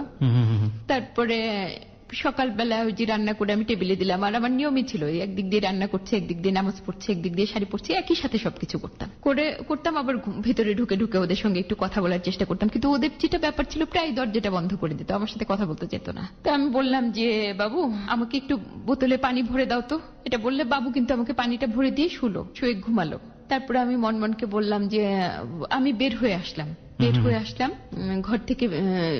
বের হয়ে লিফট কল করে আমার হঠাৎ মনে হলো যে বাবুর ওই স্বপ্নের কথা মনে হলো, মনটা যেন কেমন হলো। আমি আবার লিফট ছেড়ে দিয়ে ভিতরে আসলাম। ভিতরে এসে দেখি যে বাবুর হাতটা এরকম পড়ে আসছে, বাবু ঘুমায় আছে। তো আমি হাতটা তুলে দিলাম, চুলটা এরকম সরায় ওর কপালের মধ্যে একটা চুমু দিলাম। ছোটবেলায় কপালে ব্যথা পাইছিল আমার মনে আছে, ওর কাটা জায়গাটাতে আমি এরকম একটু হাত বুলাই দিলাম। তো বের হওয়ার সময় মনমনকে এরকম জড়াই ধরলাম, মনমনকে জড়াই ধরলাম। তারপরে বললাম যে তোমরা ভালোভাবে থাকো, আমি অফিসে যাই। বললো হ্যাঁ আম্মু যাও। তো অফিসে গেলাম। অফিসে 9টা 9:30টার দিকে আমার নিউজ করা হয়ে গেছে, যেটুকু কাজ ছিল হয়ে গেছে। তখন আমাকে আর কি যে ভদ্রলোক আমার পিছনে লেগে থাকতেন উনি আমাকে আরেকটা ফর নাথিং আরেকটা নিউজ দিল। তখন দেওয়ার পরে হুট করে কেন জানি আমার ভেতরে কষ্ট হচ্ছে, কেন যেন কষ্ট হচ্ছে। আমি কখনো ওই টাইমে বাচ্চাদেরকে ফোন দিই না। ফোন দিলাম মনমনকে 9:30টার সময়, বললাম যে আম্মু কি করতেছো, ঠিক আছো তো? দেখি যে ওর কণ্ঠস্বরের মধ্যে যেন কিরকম একটা চাঞ্চল্য। পানি আসছে? বলে পানি তো আসবে 10টায়। বললাম বাবুকে একটু দাও না। বলে যে বাবু তো পড়তেছে। আমরা বাবু পড়ছে তাতে কি হচ্ছে, আমাকে একটু দাও। বলে যে না এখন দেওয়া যাবে না, এখন বাবু কাজ করছে, এখন কথা বলবে না। বলে ফোন খুব দ্রুত কথা বলে রেখে দিল। তারপরে আমি দেখলাম যে কি ব্যাপার, এমন ওর কণ্ঠস্বরের মধ্যে এরকম তারা কেন। তারপরে তাড়াতাড়ি করে আমি একটু নিউজ করলাম, নিউজ করে দিয়ে আসতেছি, বাসায় আসবো। তো পানি নাই যেহেতু আমার মাথায় আছে যে স্ন্যাক্স কিনে নিয়ে যেতে হবে। আমি নিউট্রিয়েন্টে ঢুকলাম, ঢুকে বাবুর জন্য সসেস কিনলাম, 2টা বার্গার, একটা পিজা কিনলাম, কোক কিনলাম। তো ওভেনে গরম করতে দিল না, সাথে সাথে কারেন্ট চলে গেল। ওটাও আমার একটু কেমন যেন লাগতেছে যে ওদের খাবারটা গরম করতে গেল আর কারেন্ট চলে গেল, মানে মনের মধ্যে শুধু আমার বাড়ি দিচ্ছে বারবার। তারপরে আমি অনেক পানি, বড় বড় 2 ক্যান পানি দোকান থেকে কিনতে পাওয়া যায়, ওগুলো কিনে রিক্সা দিয়ে উঠায় আমি উপরে উঠে আসছি। তো রাত হয়ে গেছে, অনেক রাত হয়ে গেছে। লিফটে উপরে উঠলাম, উঠে আমি দরজা ধাক্কাচ্ছি সমানে, দরজা তো কেউ খোলে না। 1 ঘন্টা হয়ে গেছে, আমি দরজা ধাক্কাচ্ছি, মানে আমার তখন যত হচ্ছে, যত খুলে না তত আমার মানে মেন্টালি আমি শেষ, একদম আমার একদম ভাল লাগছে না। তো পাশে ভাড়াটে ভাবি, উনি নতুন আসছেন, উনি বলতেছেন যে আপা আপনি আমার বাসায় আজকে রাত্রে থেকে যান। আমি বললাম এটা কোনো কথা বললেন আপা, আমার বাচ্চারা 2 জন ভেতরে আছে, আমার তো টেনশন হচ্ছে, আমি তো এটা পারবো না। বললাম যে আপনি ইন্টারকম থেকে একটা ফোন দেন দারোয়ানকে, কোনোভাবে দরজা ভাঙা যায় কিনা, কারণ 1 ঘন্টা হয়ে গেছে। তখন আমি আবার দোতলায় যে ওর উপরের ফ্ল্যাটে উঠে শব্দ করলাম যে ওরা যদি কড়া বেশি ঘুমে থাকে এখানে জোরে শব্দ করলে হয়তো উঠবে, শব্দ টব্দ করলাম, অনেক চেষ্টা করলাম, খুললো না। তখন ওই দারোয়ানটা আসলো, দারোয়ান এসে বলতেছে যে আপা আপনার পেছনে একটা স্লাইড ডোর আছে, ওটা কি আপনি খুলে গেছেন? আমি বললাম যে হ্যাঁ ওটা খোলা আছে। তখন ওই মানে বেলকনি, আমাদের বাসার বেলকনি আর ওই পাশের ভাড়াটের বেলকনি, ওখান থেকে এক বেলকনি থেকে আরেক বেলকনিতে লাফ দিয়ে যাওয়া যায় আর কি, একটু কষ্ট, একটু রিস্ক, তারপরেও রিস্ক নিয়ে দারোয়ান বললো যে ঠিক আছে আমি দেখি পারি কিনা। তখন কয়টা বাজে? তখন বাজে রাত 11:30 বাজে, 11:30 মতো। তারপরে লাফ দিয়ে ওখানে গেল, যাওয়ার পরে দরজা খুলে দিয়ে ডাকতেছে আপু ভাইয়া, বউ দেখে ছুটে এসে আমাকে ধরছে চেপে, বলে আপনি ঢুকেন না ঢুকেন না। তারপরে আমি বললাম কেন ঢুকবো না, কি হচ্ছে, কি ব্যাপার? আমি কিন্তু তখন বুঝতে পারছি সামথিং খারাপ কিছু একটা, অ্যালার্মিং। তো বলে যে দেখে আপনি সহ্য করতে পারবেন না। আমি বললাম কি সহ্য করতে পারবো না, আমাকে বলো না কি সহ্য করতে পারবো না। তখন কিন্তু আমি শেষ, একদম পুরোপুরি শেষ। আমি বলছি কি সহ্য করতে পারবো না, তুমি বলো আমাকে বলো কি সহ্য করতে পারবো না। তো বলে যে কিছু তো নাই, কিছু নাই, চেয়ার ঝুলতেছে। ওটা বলার সাথে সাথে ওটা মানে ছিল আমার জীবনে ওয়ার্স্ট, মানে এর থেকে খারাপ কোনো সংবাদ কোনোদিন আমি শুনি নাই। তাকাই দেখলাম আমার বাবুর দিকে, আমি শুধু তাকাই দেখলাম বাবু পড়ে আছে।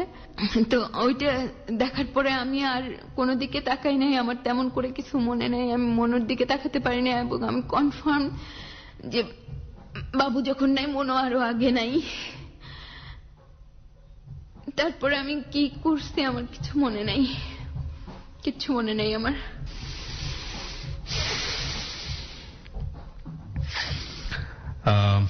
কিছু বলার নাই এখানে। একটা মার জন্য আসলে কি হতে পারে এই মুহূর্তে, এবং এটা যারা পৃথিবীতে মা হয়েছেন কিংবা যারা সন্তান আছেন তারা প্রত্যেকে অনুভব করতে পারেন যে এটা কি পরিমাণ দুঃসহ একটা ঘটনা হতে পারে একটা মানুষের জীবনে। কিছুই বলার নাই প্রিয় শ্রোতা। কত আগে এই ঘটনাটা ঘটেছে, কোন বছর এই ঘটনাটা ঘটেছে? এই রিসেন্টলি 2015 সালে, 2014 কোন মাসে ঘটনাটা ঘটেছে? এই তো গত পরশুদিন ওদের ফার্স্ট মৃত্যুবার্ষিকী ছিল। দুইজনই একই সাথে কি মানে একই সাথে? এটা কি মানে ওরা ফাঁসি নিয়েছে? দুটো, ওটা হচ্ছে আপনার দুটো জানলা ছিল না ওগুলো, ওইটা তো শেল টিকেট বিল্ডিং ছিল। শেল টিকেট বিল্ডিং গুলোতে যে ইয়াগুলো থাকে না, গ্রিল গুলো উপর থেকে নিচ পর্যন্ত, ওই আর কি সবচেয়ে উপরের গ্রিলটাতে ওরা ওটা নিজেরা বেঁধেছে। আবার কনফার্ম ডেট যাতে হয় তার জন্য পিছনে চেয়ার বেঁধেছে, দুজন মিলে 2 রুমের 2 দরজায় আর কি, দরজার উপরের গ্রিলটাতে। পরবর্তীতে আপনি এই পুরো বিষয়টা আবিষ্কার করতে পেরেছিলেন যে ঘটনাটা কিভাবে ঘটিয়েছে, কে কাকে ইন্সপায়ার করেছে, কি অবস্থা ঘটেছে? না, কোনো ওরা এমনিতে এর আগে কোনো এভিডেন্স রেখে যায়নি, কোনো কিছু বলে যায়নি? হ্যাঁ, বাবু লিখে রেখে গেছে ওই যে ডিপার্চার একটা গান, ওই গানটা মনমন লিখে গেছে, কোনো কেউ দেয় না। ও মনমন মনে হয় কোনোখানে আমি দেখি নাই, কেউ কেউ আমাকে বলেছে মনমন লিখে গেছে। আম্মুকে কষ্ট থেকে মুক্তি দিয়ে গেলাম, মানে আমার খুব কষ্ট হতো, ফিল করতো, সবসময় বলতো যে তোমার জীবনটা এত কষ্টের, এগুলো বলতো। এই ধরনের একটা লাইন কোথাও লিখে গেছে। আর বাবু গান, ওই ডিপার্চার গানটা পুরা লিখেছে। না, সবাই এমনিতে সবাই এসে প্রথমে চিন্তা করছে যেটা মার্ডার কিনা, এগুলো সবাই ইয়া করছে। তো পুলিশ কিছুক্ষণের মধ্যেই বুঝতে পারছে যে এটা আসলে সুইসাইড ছাড়া আর কিছু না। উনি বলতেছিল যে ময়না তদন্তের দরকার নাই, আপনারা যদি বলেন লিখে দিই সুইসাইড। তো আমরা বলছি না, আইনে যা যা করা দরকার সবকিছু করেন। এটা আমি বলি নাই, আমার আত্মীয় স্বজন যারা ছিল। তারপরে রিয়াকশনটা কি দাঁড়ালো আপনার ফ্যামিলির? ওর বাবার রিয়াকশনটা কি দাঁড়ালো? ওর বাবার রিয়াকশন হচ্ছে সুপ্রীতি ধর দিদির কাছে তাৎক্ষণিকভাবে ফেসবুকে একটা চিঠি লিখছে। সেই চিঠিটা সবাই পড়েছে আর কি। সেখানে বলেছে যে সন্দেহ প্রকাশ করছে আমি ওদেরকে হত্যা করেছি, তারপর ময়না তদন্তের রিপোর্ট দিতে কেন দেরি হচ্ছে, এ ধরনের। একটু পরে ওদের ফ্যামিলি থেকে আমাকে একটা ফোন আসছে, আপনি নাকি মানুষকে বলছেন যে আমার কাকা ওদেরকে কোনো টাকা দিত না, ওরা মারা গেছে, এটা কোনো ফ্যাক্টর না ওদের কাছে। দুঃখ না, আমি কোথায় টাকা নিয়ে অস্বীকার করেছি বা টিপুকে কেন দোষারোপ করতে পারি, এগুলো নিয়ে প্রশ্ন তুলেছে তারা। ওদের মারা যাওয়ার ব্যাপারটা রাগ কাটে নেই। প্রিয় শ্রোতা, এরপর একজন মা এই ঘটনা ঘটে যাওয়ার পরে আজকে স্টুডিওতে এসে আপনাদের সামনে যে ঘটনাগুলো বলে গেলেন সেটা কতটুকু সাহসী। আজকে আমাদের হ্যালো 8920 তে এসেছেন, তার একটা বিশেষ উদ্দেশ্য আছে। আমি যখন আপনাকে ফোন করেছিলাম আমি নিজেও বলেছিলাম যে আমরা সুইসাইডের এগেইনস্টে কথা বলতে চাই। আপনি এরপর একজন মার বেঁচে থাকা খুব কঠিন, প্রত্যেকটা মোমেন্টে অনেক বেশি সহজ একজন মানুষের মরে যাওয়া, কিন্তু বেঁচে থাকাটা আপনার জন্য অনেক অনেক বেশি কঠিন, সেটা আপনি করে যাচ্ছেন। আপনি আমাদের এই লাখ লাখ শ্রোতা যারা আছেন, এই অনুষ্ঠানটি আমাদের আর্কাইভে থেকে যাবে, এই অনুষ্ঠানটি ওয়েবসাইটে গেলেই মানুষ পাবে। এটা এমনও হতে পারে যে যদি আল্লাহ চান তো 100 বছর থেকে যাবে। কি বলতে চান আপনি আজকে যারা যারা শুনছেন, এবিসি রেডিও লিসনার যারা আছেন হ্যালো 8920 পক্ষ থেকে? তাদেরকে আমি বলবো যে কোনো কিছু মানুষ কর্তব্য যেন এড়ায় না যায়, এটা আমি সবার আগে বলবো। আমার বাচ্চাদের উপরে কেউ কোনো কর্তব্য করেনি, আমি একা কর্তব্য করেছি। এবং আরো একটা জিনিস আমি আপনাদের মাঝখানে বলি নাই, সেটা বলা বোধহয় উচিত ছিল। যাই হোক, আমাকে কোনোখান থেকে সে ধরনের শুধু ইস্তানুল করিম স্যার একটা চাকরি দেওয়া ছাড়া আমার তেমন কোনো পজিটিভ কোনো ঘটনা ঘটে নাই।